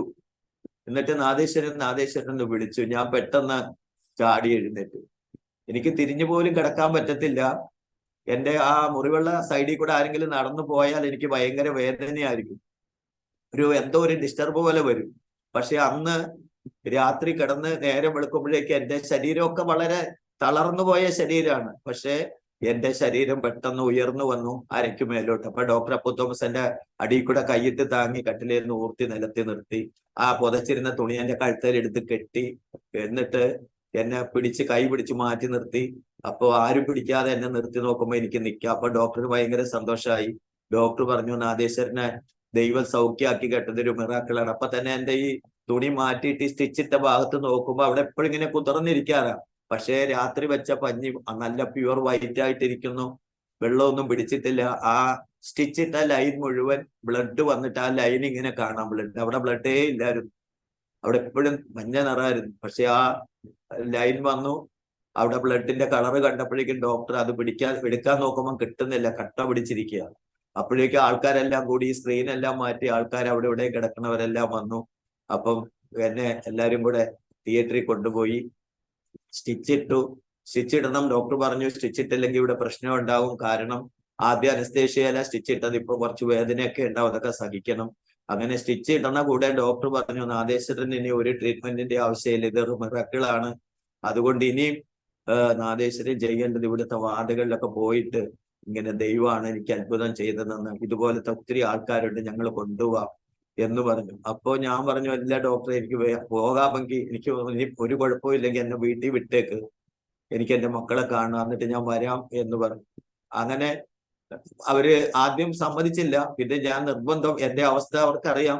അപ്പൊ ഞാൻ കുറെ നിർബന്ധിച്ചപ്പോ ഞാൻ പറഞ്ഞു ഞാൻ പോയിട്ട് വരും എന്ന് പറഞ്ഞപ്പോൾ ഡോക്ടർ പറഞ്ഞു 1 മാസം കഴിഞ്ഞ് വന്നാൽ മതി. അങ്ങനെയാണെങ്കിൽ ഇങ്ങനെ ഡിസ്ചാർജ് ഷീറ്റെല്ലാം ഞാൻ കിടക്കുന്നിടത്ത് തന്നെ അവരെല്ലാം ശരിയാക്കി കൊണ്ടു തന്നു. അന്ന് തന്നെ ഡിസ്ചാർജായി നാട്ടിൽ പോയിട്ട് എൻ്റെ വൈഫിന്റെ അമ്മ ഒരു നേർച്ച നേർന്നിട്ടുണ്ടായിരുന്നു. ഞങ്ങളുടെ നാട്ടിലെ കോഴിക്കുളങ്ങര എന്ന് പറഞ്ഞൊരു അമ്പലമുണ്ട്. ആ അമ്പലത്തിലേക്ക് ഒരു താലപ്പൊലി കൊടുക്കാമെന്ന് നേർന്നിട്ടുണ്ടായിരുന്നു, എനിക്ക് ജീവനോടെ ഞാൻ വരികയാണെങ്കിൽ. അങ്ങനെ ആ താലപ്പൊലി ഞാൻ വന്ന് കുറച്ചു ദിവസം കഴിഞ്ഞപ്പം എനിക്ക് ട്യൂബൊക്കെ ഇട്ടിട്ടുണ്ട്. എനിക്കിങ്ങനെ ദൈവം ചെയ്തെങ്കിലും ആരോഗ്യമൊന്നും ഇല്ല. യൂറിനൊന്നും പോകാൻ ടോയ്ലറ്റിലൊന്നും പോകാൻ പറ്റില്ല. അങ്ങനെ ആ ടോയ്ലറ്റിൽ പോകാൻ വേണ്ടിയിട്ട് എന്നെ ആ ടോയ്ലറ്റിന്റെ ഫ്രണ്ടിൽ തന്നെ അന്ന് അറ്റാച്ച്ഡ് ഒന്നും ഇല്ല. പക്ഷെ അവിടുന്ന് ചവരൊക്കെ പൊളിച്ചു കളഞ്ഞിട്ട് എനിക്ക് പോകാനുള്ള സൗകര്യങ്ങളൊക്കെ ഉണ്ടാക്കി എന്നെ കിടത്തി. ഒരാഴ്ച കഴിഞ്ഞപ്പോഴേക്കും അമ്പലത്തിലേക്ക് കൊണ്ട് താലം കൊടുത്തു. 101 പെണ്ണുങ്ങള് താലമൊക്കെ ഏറ്റി കൊണ്ടുപോയി കൊടുത്തു. താലം കൊടുത്ത് വന്ന് രാത്രി, അന്ന് ഞങ്ങൾക്ക് കറണ്ട് ഇല്ല, മണ്ണെണ്ണ വിളക്കാണ്. അപ്പൊ ഒരു അളമാരിയുണ്ട്, അളമാരിയുടെ മുകളില് മംഗളം വാരിക, എന്റെ വൈഫിന്റെ അമ്മ മംഗളം വാരിക സ്ഥിരം വായിക്കും. അപ്പൊ അത് വായിക്കാൻ വേണ്ടി മുകളിൽ ഇരുന്നത് എടുത്തതാ. താഴെ ഒരു വിളക്ക് കത്തിച്ചത് ഓർമ്മയില്ലാതെ മുകളിൽ ഇരുന്ന വിളക്ക് മാത്രം നോക്കിക്കൊണ്ട് ഈ മംഗളം വലിച്ചെടുത്തപ്പോ അടിയിൽ ഇരുന്ന വിളക്കിൽ നിന്ന് സാരിക്ക് തീ പിടിച്ചു. അത് പോളിസ്റ്റർ സാരിയായിരുന്നു. ആ സാരി കത്തി. അപ്പോ അമ്മയ്ക്ക് എന്ത് ചെയ്യണമെന്നറിയില്ല. ആ സാരി വലിച്ച് താഴ്ത്തോട്ടിട്ട്, അപ്പൊ താഴെ ബെഡൊക്കെ ഫോറിന്റെ സാരികളും ബെഡ്ഷീറ്റും ഒക്കെയാണ്. ചവക്കാട് ആയതുകൊണ്ട് ഒത്തിരി ഫോറിൻ സാധനങ്ങൾ ആൾക്കാർ ഫ്രീ ആയിട്ടൊക്കെ തരും. അങ്ങനെ അതിനൊക്കെ കത്തുപിടിച്ച് എന്റെ മക്കൾ അവിടെ കിടക്കുന്നുണ്ടായിരുന്നു. അവര് പക്ഷെ പെട്ടെന്ന് ഓടി പുറകോട്ട് മാറി. അമ്മ അതിൻ്റെ അകത്ത് കിടന്ന് ഉരുണ്ട് മേലൊക്കെ കത്തി. ഞാൻ പിന്നെ ഈ വയ്യാത്ത ഞാന് ഓടിച്ചെന്നു. ഞാൻ തട്ടിമുട്ടിയൊക്കെ വീണ് വാതിൽ തുറന്ന് അമ്മേനെ തള്ളി പുറത്തിട്ട് അമ്മയ്ക്ക് അരയ്ക്ക് കീഴ്പോട്ട് പൊള്ളി. എനിക്കും മുട്ടിന് കീഴ്പോട്ട് കുറച്ച് കംപ്ലൈന്റ് ഒക്കെ ഉണ്ടായി. തീ പൊള്ളിയില്ല, ചെമരയിലൊക്കെ അടിച്ചുകൊണ്ട് ഞാന് പെട്ടെന്ന് എനിക്ക് ബോധം പോയി.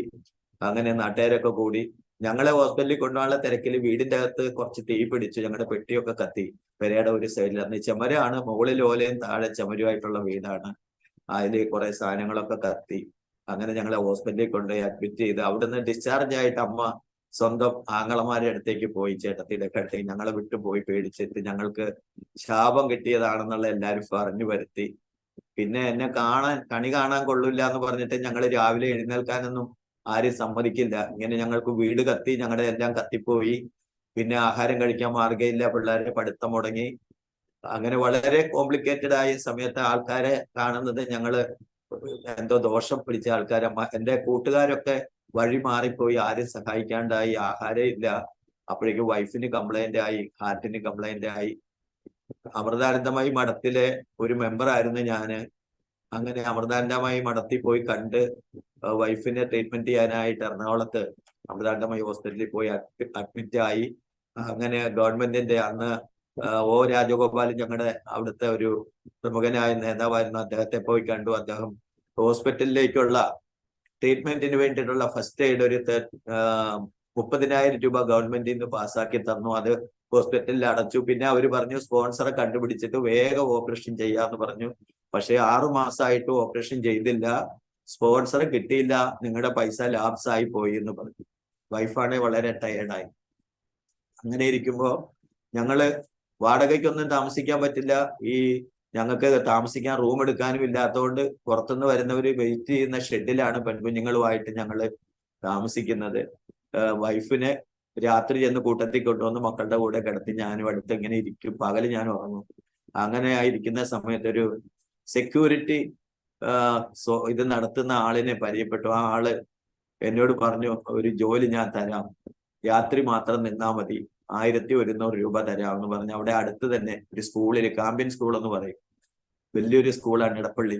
ആ സ്കൂളില് എന്നെ എടുത്തു. അപ്പൊ തന്നെ അതിന്റെ അടുത്തൊരു 400 രൂപയുടെ ഒരു ചെറിയ ഷെഡ് വാടകയ്ക്ക് അവർ തന്നെ തരപ്പെടുത്തി തന്നു. ഞങ്ങൾ അവിടെ താമസിച്ചു. ഹോസ്പിറ്റലിൽ നിന്ന് പോയി ആ ഷെഡിൽ പോയി താമസിച്ചുകൊണ്ട് രാത്രി പോയി അവിടെ കാവല് കിടക്കും. വൈഫും പിള്ളേരും കൂടെ ഇവിടെ കിടക്കും. ആ സമയത്ത് ഒരു ദിവസം ഭയങ്കര മഴ. എനിക്ക് എന്റെ ജോലി പോയി. കാരണം സ്കൂള് തുറന്നപ്പോ മാർച്ചില് സ്കൂള് അടച്ചപ്പോഴാണ് എന്നെ അവിടെ എടുത്തത്. എന്നെ ആൾക്കാരെ മുമ്പിൽ കാണിക്കാൻ കൊള്ളൂല, രാത്രി ഇങ്ങനെ അവിടെ പോയി ഒന്ന് കാവലിരുന്നാ മതി, അതുകൊണ്ടാണ് എടുത്തത്. പക്ഷെ സ്കൂള് തുറക്കാൻ ജൂണിന് തലേ ദിവസം എന്നെ അവര് ക്യാൻസൽ ചെയ്തിട്ട് വിട്ടു. അതുവരെ എന്നോട് പറഞ്ഞില്ല. തിരിച്ചു വിട്ടു. വീട്ടിൽ വന്നു. ജീവിക്കാൻ ഒരു നിവൃത്തിയില്ല, പിള്ളേർക്കും ആഹാരമില്ല, ഞങ്ങൾക്ക് ആഹാരമില്ല, മരുന്നില്ല, പിന്നെ ആരോടും ചോദിക്കാൻ എവിടെയും പോകാനുള്ള ആരോഗ്യമില്ല. അങ്ങനെ ഞാൻ ഒരു തീരുമാനം എടുത്തു, ഈ പിള്ളേരെയും വൈഫിനെയും ഒക്കെ കൊന്നിട്ട് ആത്മഹത്യ ചെയ്യാം. അതിനു വേണ്ടിയിട്ട് ഈ സ്കൂളിന്റെ വർക്ക് നടക്കുന്നുണ്ടായിരുന്നു, ബിൽഡിംഗ് വർക്ക്. അപ്പൊ ഞാൻ അവിടെ നിന്ന് ഒരു 250 മീറ്റർ ചെമ്പ് കമ്പി എടുത്തിട്ട് വന്ന് വീട്ടിൽ ഒളിച്ചു വെച്ചു. അങ്ങനെ ഒരു ദിവസം രാത്രി അത് കറണ്ടിൽ കുത്തണം, മെയിൻ ഓഫ് ചെയ്തിട്ട് കറണ്ടെ കുത്തിയിട്ട് ആ കമ്പിയെല്ലാം കൂടെ പിള്ളേർ ഉറങ്ങിക്കിടക്കുമ്പോൾ അവരെ മേത്തിടണം. അത് ഓൺ ചെയ്തിട്ട് കറണ്ട് പാസ് ചെയ്യുന്ന സമയത്ത് ഞാനും കൂടെ ചെന്ന് വീഴാം.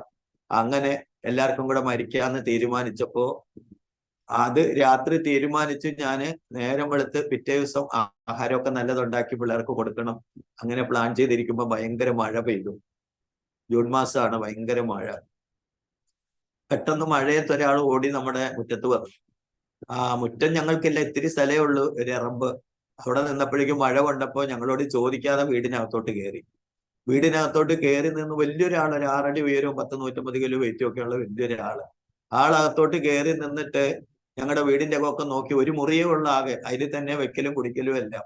അതിലിങ്ങനെ എല്ലാം നോക്കി. അപ്പൊ കിടക്കാൻ പായയില്ല, കുറച്ച് സാധനങ്ങളുണ്ട്. ഒരു മൂലയില് നാട്ടിൽ നിന്ന് വന്നപ്പം ദൈവങ്ങളുടെ ഫോട്ടോ എല്ലാം കൊണ്ടുവന്നായിരുന്നു, അതൊക്കെ വെച്ചിട്ടുണ്ട്, നിലവിളക്ക് ഉണ്ട്. അപ്പൊ ഇതൊക്കെ കണ്ടപ്പോ ഈ പുള്ളി ഇതായിട്ട് നോക്കിയിട്ട് പറഞ്ഞു, നിങ്ങളെ ഇതൊന്നും രക്ഷിക്കില്ല. കൈ ചൂണ്ടിയിട്ട്, ഇതൊന്നും നിങ്ങളെ രക്ഷിക്കില്ല, നിങ്ങളെ രക്ഷിക്കാൻ ജീവനുള്ള ദൈവം വരും. അപ്പൊ പുള്ളിയുടെ പേര് ജോസ് എന്നാണ്. എറണാകുളത്ത് എടപ്പള്ളിയിൽ പോണേക്കര എന്ന് പറയുന്ന സ്ഥലത്ത് കത്തോലിക്ക പള്ളിയുടെ അടുത്ത് താമസിക്കുന്ന ഒരു കൽപ്പണിക്കാരനാണ് അദ്ദേഹം. കൽപ്പണിക്ക് പോയിട്ട് മഴ കാരണം പണിയെടുക്കാൻ പറ്റാതെ തിരിച്ചു വന്നപ്പോ നമ്മുടെ വീട്ടിൽ കയറി സുവിശേഷം പറഞ്ഞൊരു 2 മണിക്കൂർ നിന്ന് സുവിശേഷം പറഞ്ഞപ്പോഴാണ് മഴ മാറിയത്. അപ്പൊ മഴ മാറിയപ്പോ ഇദ്ദേഹം പോയി. ഞങ്ങൾക്ക് ആഹാരമൊന്നും ഉണ്ടാക്കാനും ഒന്നുമില്ല, പണിയൊന്നും ഇല്ലാത്തതുകൊണ്ട് എല്ലാവരും അവിടെ കേട്ടിരുന്നു. പക്ഷെ ആർക്കും ഒന്നും മനസ്സിലായില്ല. എനിക്ക് പക്ഷെ ഇതെല്ലാം പറയുമ്പോ എനിക്ക് എന്തോ ഒരു വിഷമം ഉണ്ടായി എനിക്ക്. അപ്പൊ എനിക്ക് തോന്നി അദ്ദേഹം പോകണ്ടായിരുന്നു. പക്ഷെ അദ്ദേഹം പോയി, മഴ തുറന്നു. അങ്ങനെ ഞങ്ങള് വീണ്ടും വൈഫ് കുറച്ച് മല്ലി എടുത്ത് തിളപ്പിച്ച് വെള്ളം ഞങ്ങൾക്ക് തന്നു. അങ്ങനെ ഇരിക്കുമ്പോഴേക്കും 5 മണിയായപ്പോഴേക്കും 2 കാറില് കുറെ ആൾക്കാർ വന്നു. എറണാകുളത്ത് മാമംഗലം ചർച്ച് ഓഫ് ഗോഡ് സഭയിലെ വിശ്വാസികൾ. ഒരു അന്നത്തെ പാസ്റ്ററായിരുന്ന ജോസഫ് സാം, പൊന്നച്ചൻ പാസ്റ്റർ എന്നാ വിളിക്കുക, അവരെല്ലാരും കൂടെ കയറി വന്നു. അതില് ഒരു പുഷ്കരൻ ബ്രദറും ഒരു സരസമ്മ സിസ്റ്ററും ഉണ്ടായിരുന്നു, ഞങ്ങളുടെ മാമംഗലം സഭയിലെ വിശ്വാസികളുടെ. സരസമ്മ സിസ്റ്റർ എറണാകുളത്ത് BSNL ജനറൽ മാനേജരായിരുന്നു. Pushkaran brother sale tax officer ആയിരുന്നു. അപ്പൊ അവരൊക്കെ ഭയങ്കര സ്റ്റാൻഡേർഡ് ആൾക്കാർ. ഞങ്ങൾ ഈ ഉണങ്ങി 4 പേരും കൂടെ 100 കിലോയേ ഉള്ളൂ. ഈ ഉണങ്ങിയിരിക്കുന്ന ഞങ്ങളുടെ അടുത്ത് അവരെല്ലാരും കൂടെ വന്നു. എന്റെ മക്കളെ കണ്ടപ്പോഴേക്കും സരസമ്മ സിസ്റ്റർ പോയിട്ട് കെട്ടിപ്പിടിക്കാൻ വേണ്ടി പോയി. അപ്പൊ വൈഫ് പറഞ്ഞു, അയ്യോ അവരെ തൊടല്ലേ എന്ന് പറഞ്ഞു. അപ്പൊ വൈഫ് ടീച്ചർ സരസമ്മാന്റെ ചോദിച്ചു, അതെന്ത് പറ്റി അവരെ തൊടാതിരിക്കാൻ? അതും പിന്നെ പിള്ളേര് അവരിങ്ങനെ പ്രായപൂർത്തിയായി, അപ്പൊ അതിന്റെ ഒരു പീരീഡ് ടൈം, അതുകൊണ്ട് അവരെ തൊടണ്ട. അത് ഇങ്ങനെ പറഞ്ഞില്ല, ആണുങ്ങളുള്ള കാരണം എന്റെ വൈഫിന് പറയാൻ നാണക്കേടായി. അപ്പൊ ആന്റി പറഞ്ഞു, ഓ അതാണ് കാര്യമല്ലേ, അത് കുഴപ്പമില്ല സിസ്റ്ററെ എന്നും പറഞ്ഞിട്ട് അവരെ പോയി കെട്ടിപ്പിടിച്ചു. അതൊന്നും നമ്മളെ അശുദ്ധമാക്കില്ല. നമ്മളെ അശുദ്ധമാക്കുന്നത് നമ്മുടെ സ്വഭാവമാണ്, നമ്മുടെ മനസ്സിൽ നിന്ന് ഉത്ഭവിക്കുന്നതാണ് നമ്മളെ ചീത്തയാക്കുന്നത്. അതാണ് ദൈവത്തിന് പിണക്കം വരുന്നത്. അല്ലാണ്ട് ഇതൊന്നും ദൈവത്തിന് പിണക്കമല്ല. നമ്മൾ ഡെയിലി ടോയ്ലറ്റിൽ പോകുന്ന പോലെ ഉള്ളതെന്നൊക്കെ പറഞ്ഞ് പിള്ളേരോട്, വൈഫിനെയും കൊണ്ടുപോയി പിള്ളേരോടും പറഞ്ഞു. പിള്ളേരെ അപ്പൊ തന്നെ അവിടെ വെച്ച് കർത്താവിന് സമർപ്പിച്ചു. ഒരു 3 മണിക്കൂർ കൊണ്ട് അവര് കർത്താവിന് സമർപ്പിച്ചു. അവർക്ക് ഞങ്ങൾ മാറ്റി കിടത്തും, അവരെ ഞങ്ങൾ കൂടെ കിടത്തില്ല, ചാക്ക് വിരിച്ച് മാറ്റി കിടത്തും, ഭക്ഷണം വേറെ പാത്രത്തിൽ കൊടുക്കും, അത് ഞങ്ങൾ തൊടില്ല, എല്ലാവരും വെളിയിലൊന്നും വിടില്ല, അങ്ങനെയൊക്കെ ഉണ്ടായിരുന്നു. അപ്പൊ അതുകൊണ്ട് അവർക്ക് ഇതൊന്നും അവർക്ക് വ്യക്തമാക്കി കൊടുത്തു സരസമാറ്റി. അപ്പൊ അവര് രക്ഷിക്കപ്പെട്ടു. അത് കഴിഞ്ഞിട്ട് എന്റെ വൈഫ് ഒരു ജോത്സ്യന്റെ മോളാണ്. കോട്ടയം ഇവിടെ തിരുനക്കര അമ്പലത്തില് ഒരു ജോത്സ്യനായിരുന്നു രാമചന്ദ്രൻ. അദ്ദേഹത്തിന്റെ വീട് ഇല്ലിക്കലായിരുന്നു. അപ്പം അദ്ദേഹം ഈ എന്റെ വൈഫ് തിങ്കളാഴ്ച വ്രതമായിരുന്നു, ഒത്തിരി കുറച്ച് സ്ട്രോങ് ആയിരുന്നു. അപ്പം തിങ്കളാഴ്ച വ്രതം ആയതുകൊണ്ട് വെള്ളമൊന്നും കുടിക്കില്ല, ഒരു നേരെ ആഹാരം കഴിക്കുള്ളൂ. ഇത്രയും പട്ടിണിയിലും വളരെ ഹാർട്ട് പേഷ്യന്റ് ആണ്. അങ്ങനെ ഞങ്ങള് ഇവരോട് സഹകരിച്ചു. അവരെ ഞങ്ങളോട് ദൈവജനം എല്ലാം പറഞ്ഞ് പ്രാർത്ഥിച്ചു. പിന്നെ എല്ലാരും ഞങ്ങളെ കെട്ടിപ്പിടിച്ച് എന്നെ ബ്രദറെ എന്ന് വിളിച്ചു, എന്റെ ഭാര്യനെ സിസ്റ്ററെ എന്ന് വിളിച്ചു. അതൊന്നും ഞങ്ങൾ കേട്ടിട്ടില്ല ജീവിതത്തിൽ. മക്കളെയും ഭയങ്കര കാര്യം, മോളെ അവരോട് പറഞ്ഞു, ഒന്നും എല്ലാം ശരിയാവും കേട്ടോ, നിങ്ങൾ വിഷമിക്കേണ്ട കേട്ടോ, ഇതെല്ലാം മാറും കേട്ടോ എന്നൊക്കെ മക്കളോട് പറഞ്ഞു, ഞങ്ങളോട് പറഞ്ഞു. എന്നിട്ട് അവര് പുറത്തേക്ക് ഇറങ്ങി. എന്നിട്ട് പിന്നെ കുറച്ച് കഴിഞ്ഞപ്പം കാറിന്റെ ഡിക്കിയൊക്കെ തുറന്ന് ഞങ്ങൾക്കുള്ള ഭക്ഷണത്തിലുള്ള സാധനങ്ങളും, ഒരു ഫാന്, ഒരു ടേബിള്, പിന്നെ കുറച്ച് പാത്രങ്ങള്, പിന്നെ തീ കത്തിക്കാനുള്ള സ്റ്റൗവ്, മണ്ണെണ്ണ ഒക്കെ തന്നു. അങ്ങനെ ഞങ്ങൾക്ക് അത്ഭുതം, ഇങ്ങനെയുണ്ടോ ലോകത്ത് ആൾക്കാർ, ആദ്യമായിട്ട് കാണുക. പിന്നെ പോകാൻ നേരത്തും പിന്നെയും പറഞ്ഞ്, ഒന്നും വിഷമിക്കണ്ട, എല്ലാം ദൈവം ശരിയാക്കും എന്ന് പറഞ്ഞിട്ട് പോയി. ഞങ്ങൾക്ക് ഭയങ്കര സന്തോഷമായി. ഞങ്ങൾക്ക് ആഹാരമായി. ഞങ്ങൾ ഒരാഴ്ച ആഹാരം കഴിച്ചു. അപ്പോഴേക്ക് എല്ലാവർക്കും ആരോഗ്യമായി, ക്ഷീണം എല്ലാം മാറി. അപ്പം അടുത്ത പറമ്പില് വീട് വെക്കാനായിട്ട് ഇഷ്ടിക ഇറക്കി. ആ ഇഷ്ടിക ഇറക്കുമ്പോ അത് വണ്ടിയെ കൊണ്ടുപോകാനുള്ള വഴിയില്ലാത്തത് കൊണ്ട് ഞങ്ങളോട് പറഞ്ഞു, പിറക്കി ഇട്ടാൽ മതി, കുറച്ചേ ഉള്ളൂ, ഒരു 3-4 മീറ്ററേ ഉള്ളൂ, മതിലിന്റെ അപ്പുറത്തേക്ക് പിറക്കി ഇട്ടാൽ മതി, ഞാൻ 2 പേർക്ക് കൊടുക്കണ കൂലി തന്നേക്കാം എന്ന് പറഞ്ഞു. ഞങ്ങളെ കണ്ടാ പറയത്തില്ല, അവർക്ക് വേറെ ആരും ഇല്ല, എന്തോ ഞങ്ങളോട് പറഞ്ഞു. പക്ഷെ ഞാനും എന്റെ മക്കളും കൂടെ അത് പിറക്കിയിട്ടു. ഞങ്ങൾക്ക് ഒരു കുഴപ്പമുണ്ടായില്ല. ഞാനാണെങ്കിൽ എല്ലാം തെളിവാ, വിറയ്ക്കും ഞാൻ. എനിക്ക് പേരൊന്നും പറയാൻ പറ്റത്തില്ല, വർത്താനം പറഞ്ഞാൽ വിറയ്ക്കും, ചുണ്ടും പല്ലും കൂട്ടിയടിക്കും, കവളൊക്കെ ഒട്ടി. അന്നേരം ഒരു 10-42 കിലോ വരെ ആയി.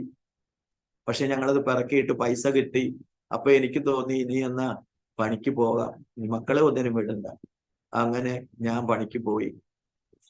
ഈ പണിക്ക് പോണ കൽപ്പണിക്കാരൻ, സുവിശേഷം പറഞ്ഞ ജോസേട്ടൻ തന്നെ എന്നോട് പറഞ്ഞു, എന്റെ കൂടെ വാന്ന് പറഞ്ഞു. അങ്ങനെ ജോസേട്ടൻ ഡിസൈൻ വർക്കറാണ്. ഒരു ചട്ടി സിമന്റ് ഉണ്ടെങ്കിൽ ഒരു ദിവസം മുഴുവൻ പണിയാണ്.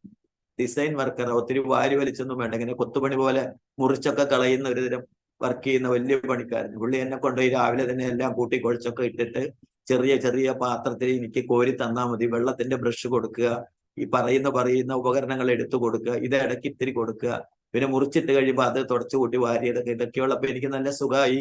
അങ്ങനെ ഒരാഴ്ച പോയപ്പോഴേക്കും ഡെയിലി 200 രൂപ വെച്ച് തരും. അപ്പൊ എനിക്ക് ഞങ്ങളുടെ വീട്ടിൽ ഭയങ്കര സന്തോഷമായി. അപ്പൊ അങ്ങനെ പോകാൻ തീരുമാനിച്ചു. അപ്പോഴേക്കും ചർച്ചിൽ ഞങ്ങളെ കൊണ്ടുപോയി, പ്രാർത്ഥിക്കാനൊക്കെ കൊണ്ടുപോകാൻ തുടങ്ങി. വണ്ടിയിൽ കാറ് വരും, ഞങ്ങളെ കൊണ്ട് പോകും. അങ്ങനെ പോയി. അപ്പൊ ആദ്യമൊക്കെ ഞങ്ങൾ ഉഴപ്പുമായിരുന്നു. വിളിക്കാൻ തലേദിവസം വന്ന് പറയും, പിറ്റേ ദിവസം ഞായറാഴ്ച വയ്യാന്നൊക്കെ പറഞ്ഞ് എല്ലാരും കിടക്കും. അങ്ങനെ പോകാൻ മനസ്സ് അനുവദിച്ചില്ല. എനിക്ക് താല്പര്യമുണ്ട് എന്റെ മക്കൾക്ക്, എന്നാലും പോകാൻ കഴിയുന്നില്ല, വലിയൊരു തടസ്സം.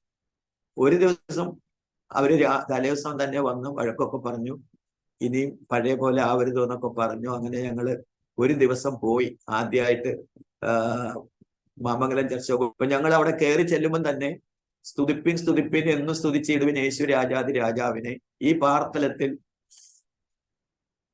സൃഷ്ടികർത്തനവൻ എന്റെ ഉള്ളത്തിൽ വന്നതിനാൽ ഈ പാട്ട് പാടിക്കൊണ്ടിരിക്കുക. അപ്പൊ ഞങ്ങൾക്കാർക്കും ഒന്നും അറിയില്ല അതൊന്നും. അവിടെ ഉള്ളവരെല്ലാം ഭയങ്കര ഭക്തന്മാരാ. അവര് എറണാകുളത്ത് മാമംഗലത്താണെങ്കിലും ആ ആൾക്കാരൊന്നും അവിടുത്തുകാരല്ല. 3 ഫാമിലിയുള്ള അവിടുത്തുകാര്. ബാക്കിയെല്ലാം കൊല്ലം, പത്തനംതിട്ട, അടൂര്, റാന്നി, കോന്നി, അങ്ങനെ എല്ലാം കിഴക്കൻ ചങ്ങനാശ്ശേരി, കോട്ടയം അവിടെ ഉള്ള ആൾക്കാരാണ് എല്ലാം. അവര് ഭയങ്കര പ്രാർത്ഥനയും പാട്ടും നല്ല ഭക്തി എല്ലാവരും. അപ്പൊ അവരിങ്ങനെ പ്രാർത്ഥിക്കണേന്റെ ഇടയ്ക്കോട്ടെ ആദ്യമായിട്ട് കയറി ചെല്ലുക. അപ്പൊ എന്താ ഈ നടക്കണേന്നൊന്നും അറിയില്ല. കൊണ്ടുപോയ ആൾക്കാർ ഞങ്ങളെ കുറച്ചും കൂടെ ഉള്ളിലേക്ക് അറ്റത്ത് നിർത്താതെ ഞങ്ങൾ ഇറങ്ങി പോയെങ്കിലും കുറച്ച് ഉള്ളിലേക്ക് കൊണ്ടേ നിർത്തിയിട്ട് അവര് ഞങ്ങളുടെ പുറകിൽ നിന്നാ പ്രാർത്ഥിച്ചത്.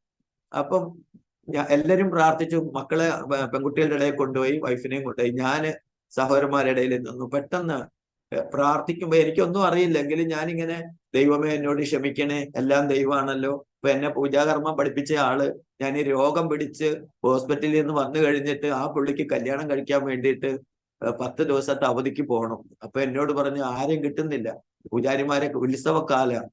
അപ്പൊ എന്നോട് പറഞ്ഞു, നാദേശ്വര നീ എനിക്ക് പകരം ഒരു 10 ദിവസം വന്ന് പൂജിക്കണം, ഞാൻ നിനക്ക് അതിനനുസരിച്ച് അന്നൊക്കെ 1000 രൂപ എന്ന് പറഞ്ഞാൽ ഭയങ്കരമാണ്. ഞാൻ നിനക്ക് 1000 രൂപ തരാം, 10 ദിവസം കഴിഞ്ഞിട്ട് ഞാൻ വരും, അതുവരെ നിൽക്കണമെന്ന് പറഞ്ഞപ്പോ എനിക്ക് വയ്യായിരുന്നു. പക്ഷെ എന്റെ അമ്മയൊക്കെ കൂടെ പറഞ്ഞ് കിട്ടണതാവട്ടെ. ഞാൻ പറഞ്ഞു എനിക്ക് കുളിക്കാൻ മേല, കുളിക്കാതെ അങ്ങനെ കയറി ഞാൻ. അപ്പൊ ആ പുള്ളി പറഞ്ഞു നീ കുളിക്കണ്ട, നിനക്ക് പാപമൊന്നുമില്ല, ശുദ്ധിയൊന്നുമില്ല, നീ അസുഖമായിട്ടിരിക്കുകയല്ലേ, നീ ഇത്തിരി ചൂടുവെള്ളം ചൂടാക്കി മേലൊക്കെ തുടച്ച് പല്ലും മോക്കെ കഴുകി പോയാൽ മതി, ദൈവം ക്ഷമിക്കുമെന്ന്. അപ്പൊ വലിയൊരു അമ്പലമാണ്. ഞാനവിടെ പോയപ്പോ 2 ദിവസമേ പോയുള്ളൂ. 3-ാം ദിവസം എനിക്ക് നീർക്കെട്ടുണ്ടായി, ശരീരമെല്ലാം വീർത്ത് ഭയങ്കര അപകടമായി. അപ്പൊ പിന്നെ നേരെ അവിടുന്ന് ഹോസ്പിറ്റലിലേക്ക് പോയി. പിന്നെ അമ്പലത്തിലൊന്നും കയറ്റാണ്ടായി. അങ്ങനെയാണ് ഞങ്ങൾ ഈ എറണാകുളത്തേക്ക് വരുന്നത്. അപ്പൊ ഈ പുള്ളിക്കാരൻ എന്നെ കർമ്മം ചെയ്യാൻ വിളിക്കുമ്പോ എന്നോട് പറഞ്ഞത്, എടാ എല്ലാം ഞാൻ പറഞ്ഞു ഇങ്ങനെ ഹോസ്പിറ്റലിൽ കിടന്നപ്പോ ഇങ്ങനെ ഒരു കുട്ടി പ്രാർത്ഥിച്ചിട്ടാണ് നമ്മൾ വിളിക്കുന്നതൊന്നും എന്നെ സഹായിച്ചില്ല, ഞാൻ ആ കുട്ടി പറഞ്ഞതുപോലെ പ്രാർത്ഥിച്ചപ്പോഴാണ്, അന്നാണ് എനിക്ക് സൗഖ്യം ഉണ്ടായി എന്ന് പറഞ്ഞപ്പോ ഇദ്ദേഹം എന്നോട് പറഞ്ഞു, എടാ പൊട്ടായി, എല്ലാം ഒന്ന് തന്നെയാണ്. എന്നിട്ട് ഒരു കീർത്തനം ചൊല്ലി, ശ്രീകൃഷ്ണൻ, ഭഗവാൻ, ക്രിസ്തു, അല്ലാ, ശ്രീ പരമേശ്വരൻ, ഈ പേരിൽ നിന്നെ വാഴ്ത്തുന്ന നാട്ടുകാർ. അപ്പൊ ക്രിസ്തുവും അള്ളാനും കൃഷ്ണനും എല്ലാം ഒന്നാണെന്നൊക്കെ പറഞ്ഞ് എന്നോട് അന്ന് പറഞ്ഞായിരുന്നു. അപ്പൊ ഞാൻ ഈ പള്ളിയുടെ അകത്ത് കയറിയപ്പോ ഇതെല്ലാം എന്റെ മനസ്സിൽ വന്നു, ആ എല്ലാം ഒന്നാണല്ലോ, അപ്പൊ അതുകൊണ്ട് ദൈവം ക്ഷമിക്കുമായിരിക്കും എന്ന് പറഞ്ഞിങ്ങനെ പ്രാർത്ഥിച്ചുകൊണ്ട് നിൽക്കുമ്പോ ഞാൻ എന്റെ ഉള്ളിൽ അങ്ങനെ പാടില്ലല്ലോ. അപ്പൊ ഞാൻ പെട്ടെന്ന് ഞാൻ യേശുവേ യേശുവേ എന്ന് മാത്രം പറഞ്ഞു. അങ്ങനെ ഞാൻ യേശു യേശു എന്ന് പറഞ്ഞത് പിന്നെ എനിക്കറിയില്ല, എനിക്ക് സുബോധം പോയ പോലെ ഒരു അവസ്ഥയായി. പെട്ടെന്ന് ഞാൻ കാണുന്നു, കണ്ണടച്ച് നിൽക്കുമ്പോൾ ഞാൻ കണ്ടു എന്റെ മേത്തുനിന്ന് എന്നെ പോലെ തന്നെ, ഞാൻ വൈറ്റ് ഷർട്ടും വൈറ്റ് മുണ്ടുമാണ് ഉടുത്തിരുന്നത്, അതുപോലെ വൈറ്റ് ഷർട്ടും വൈറ്റ് മുണ്ടും കൊടുത്ത ആൾ എന്റെ മേത്തുനിന്ന് ഇങ്ങനെ ഇറങ്ങി പുറത്തേക്ക്, കാല് നടക്കുന്നില്ല, ഇങ്ങനെ ഒഴുകി പോണ പോലെ പുറത്തേക്ക് പോകണത് ഞാൻ കണ്ടു. മുടിയെല്ലാം വളർന്നിരിക്കുക. എനിക്ക് രാത്രി ഉറക്കമില്ല, കുറേ കാലമായിട്ട് രാത്രി ഉറക്കമില്ല. രാത്രി ഇവര് ഉറങ്ങണ കാണുമ്പോൾ ദേഷ്യം വരും, മുടിയെല്ലാം പറിക്കും ഞാൻ. അങ്ങനെ ആയിരുന്നു ഞാൻ, മുടിയെല്ലാം അങ്ങനെ കൈകൊണ്ട് പറിച്ചെടുക്കും. ഈ പിള്ളേരെ എങ്ങനെ കൊല്ലും? പിള്ളേരാണെങ്കിലോ ഭയങ്കര വളർച്ച, ആഹാരം കുറവാണേലും അവർക്ക് നല്ല വളർച്ചയുണ്ട്, വലിയ പെണ്ണുങ്ങളായി. ഇവരെ ഒറ്റയ്ക്ക് വിടാൻ പേടി, ആ വീട്ടില് രാത്രി കിടക്കാൻ പേടി, സുരക്ഷിതയില്ലാത്ത സ്ഥലം, പട്ടണം. അങ്ങനെ പേടിച്ച് ഉറങ്ങാതെ കാവലിരിക്കുന്ന ഞാന് ഈ എന്റെ മേത്തുനിന്ന് ഇങ്ങനെ ഇറങ്ങിപ്പോയി. അപ്പം വീട്ടിൽ ചെന്നാൽ ഞങ്ങൾക്ക് ആഹാരം കഴിക്കാനൊക്കെ ഉണ്ട്. അപ്പം ആഹാരമൊക്കെ കഴിച്ചു ചെന്ന് ആദ്യമായിട്ട് ആരാധന കഴിഞ്ഞു വീട്ടിൽ ചെന്നിട്ട് എല്ലാവരും ആഹാരം കഴിച്ചിട്ട് ഞാൻ കയറി കിടന്നു. പിന്നെ ഞാൻ അറിഞ്ഞില്ല, പിറ്റേ ദിവസം രാവിലെയാണ് ഞാൻ അറിയുന്നത് നേരം വെളുത്തു. ഇതിനിടയ്ക്ക് രാത്രി ഞാൻ എണീറ്റ് ഫുഡ് കഴിച്ചെന്നാ വീട്ടുകാർ പറയണേ, എനിക്കതൊന്നും ഓർമ്മയില്ല. എല്ലാ ഉറക്കവും കൂടെ ദൈവം തിരികെ തന്നു. അങ്ങനെയാണ് ആരംഭം. അത് കഴിഞ്ഞ് പ്രാർത്ഥന തുടങ്ങി. കുറച്ച് നാൾ കഴിഞ്ഞപ്പോഴേക്കും ഞങ്ങൾ സ്നാനപ്പെട്ടു. ആ സ്നാനപ്പെട്ട് കഴിഞ്ഞപ്പോഴേക്കും ഒരു 6 മാസമായപ്പോ തന്നെ ഞങ്ങൾ എല്ലാവരും അഭിഷേകം പ്രാപിച്ചു. എൻ്റെ മക്കള് 2 ക്യാമ്പിൽ പോയിട്ടാണ് അഭിഷേകം പ്രാപിച്ചത്. ഞങ്ങളുടെ സഭയിൽ 21 ഉപവാസം നടക്കുന്ന സമയത്ത് നമ്മുടെ ചർച്ചിലെ ഒരു പ്രായമുള്ള അമ്മച്ചിയോട് ചോദിച്ചു, ഹിന്ദുക്കളിൽ നിന്ന് വന്നവർക്ക് പരിശുദ്ധാത്മാവിനെ കിട്ടുമോ, യേശുവിനെ കാണാവോ? ഈ അമ്മച്ചി 95 വയസ്സുണ്ട്, വലിയൊരു കുക്കു സാഹിബ് സ്നാനപ്പെടുത്തിയ അമ്മച്ചി. അതുകൊണ്ട് ഈ പ്രായത്തിലും ഈ ചർച്ചിൽ മാത്രമേ വരത്തുള്ളൂ. ഇത് കുക്കു സാഹിബിന്റെ ഇതിലുള്ള ചർച്ച ഇത്, അതുകൊണ്ട് അവിടെ തന്നെ വരത്തുള്ളൂ. അപ്പൊ അമ്മച്ചിയുടെ മക്കളെല്ലാം എറണാകുളത്ത് സൗത്തിലുള്ള IPC സഭയല്ല. അപ്പോൾ അമ്മച്ചീനെ ഇവിടെ കൊണ്ടാക്കിയിട്ട് അവര് പോകും. അവര് തിരിച്ചു വരുന്നത് വരെ ആരാധന കഴിഞ്ഞ് കുറെ ടൈം ഞാൻ അമ്മച്ചിക്ക് കൂട്ടിരിക്കും. അപ്പൊ അമ്മച്ചി എന്നോട് ഞാനും അമ്മച്ചിയോട് വർത്താനം പറഞ്ഞ കൂട്ടം ചോദിച്ചു, അമ്മച്ചി ഹിന്ദുക്കളിൽ നിന്ന് വന്നവർക്ക് പരിശുദ്ധാത്മാവിനെ കിട്ടുമോ, ദൈവത്തെ കാണാൻ പറ്റുമോ? അപ്പൊ അമ്മച്ചി പറഞ്ഞു, എടാ ആരാ നീ എന്തോട്ട് പൊട്ടനാ, എടാ ദൈവത്തിന് ഹിന്ദു ഒന്നുമില്ല. എന്റെ ഭർത്താവ് ഹിന്ദുവായിരുന്നു, എന്റെ ഭർത്താവ് കട്ടണ്ട് പോയതാ, ഞാൻ ആ പുള്ളിയുടെ ഭാര്യ ഹിന്ദു ആയതാ. പിന്നെ കർത്താവ് വന്നിട്ടാണ് ഞങ്ങളെ ഇങ്ങനെയൊക്കെ ആക്കി. ഇപ്പൊ എന്റെ മക്കളൊക്കെ അമേരിക്കയിലാണ്. അപ്പൊ നീ ദൈവത്തിന്റെ അടുത്ത് നിന്റെ കയ്യിലിരിപ്പൊക്കെ കളഞ്ഞാൽ മതി, അപ്പൊ നിനക്ക് നീ ചോദിച്ചതൊക്കെ തരുമെന്ന്. അപ്പൊ ഞാനും 21 ഉപവാസം എടുത്ത്, സഭയിൽ അറിയാൻ പാടില്ല, സഭയിൽ പാസ്റ്റൊന്നും ഉപവസിക്കാൻ സമ്മതിക്കില്ല, ആരോഗ്യമില്ലാത്തതുകൊണ്ട് വളരെ വാണിംഗ് ആണ് ഉപവസിക്കരുതെന്നും, അല്ലെങ്കിൽ ആവശ്യമുണ്ടെങ്കിൽ ആഴ്ചയിലെങ്ങാനും ഒരു ദിവസം ഉച്ചവരെ ഉപവസിച്ചെടുത്തു എന്നൊക്കെ പറയും ഞാൻ. പക്ഷെ ആരോടും പറഞ്ഞില്ല, ഞാനും ഇത് കിട്ടാൻ വേണ്ടി ഉപവസിച്ചു. എനിക്ക് നല്ല ആരോഗ്യമായി, എനിക്ക് ഒരു ക്ഷീണവും ഇല്ല. ഈ 10-15 ദിവസമായപ്പോ എനിക്ക് ഞാൻ ശരീരപ്രകൃതിയല്ല അത് തന്നെ, പക്ഷെ ഭയങ്കര ബലം എനിക്ക്. അങ്ങനെ അന്ന് ഞങ്ങൾ ചെമ്പുമുക്കെന്ന് പറയുന്ന കാക്കനാട് റൂട്ടിൽ ചെമ്പുമുക്കിലാണ് താമസിക്കുന്നത്. ഈ ചർച്ചിലേക്ക് ഒരു 4 കിലോമീറ്റർ ഉണ്ട്. അപ്പൊ അങ്ങോട്ടും ഇങ്ങോട്ടും ഒക്കെ നടന്നാ പോണേ, ചിലപ്പോഴേ ബസ്സിൽ കയറുള്ളൂ, സാമ്പത്തികമൊക്കെ കുറവായതുകൊണ്ട്. പിന്നെ നടന്ന് ശീലിച്ചിട്ടുള്ളതുകൊണ്ട് അതൊരു പ്രശ്നമല്ല. ഇങ്ങനെ പിള്ളേരും വൈഫും കൂടെ സൈക്കിളിൽ പോകും. മക്കള് സൈക്കിളിൽ ചവിട്ടുന്നതുകൊണ്ട് വൈഫിനെ പുറകെ വെച്ചിട്ട് പോകും. എനിക്ക് സൈക്കിളിൽ ഇരിക്കാൻ പറ്റത്തില്ല. ഈ സർജറി കഴിഞ്ഞ ഭാഗത്ത് കുലുങ്ങുമൊക്കെ ചെയ്യുവാണെങ്കിൽ എനിക്ക് വേദന ഉണ്ടാവും.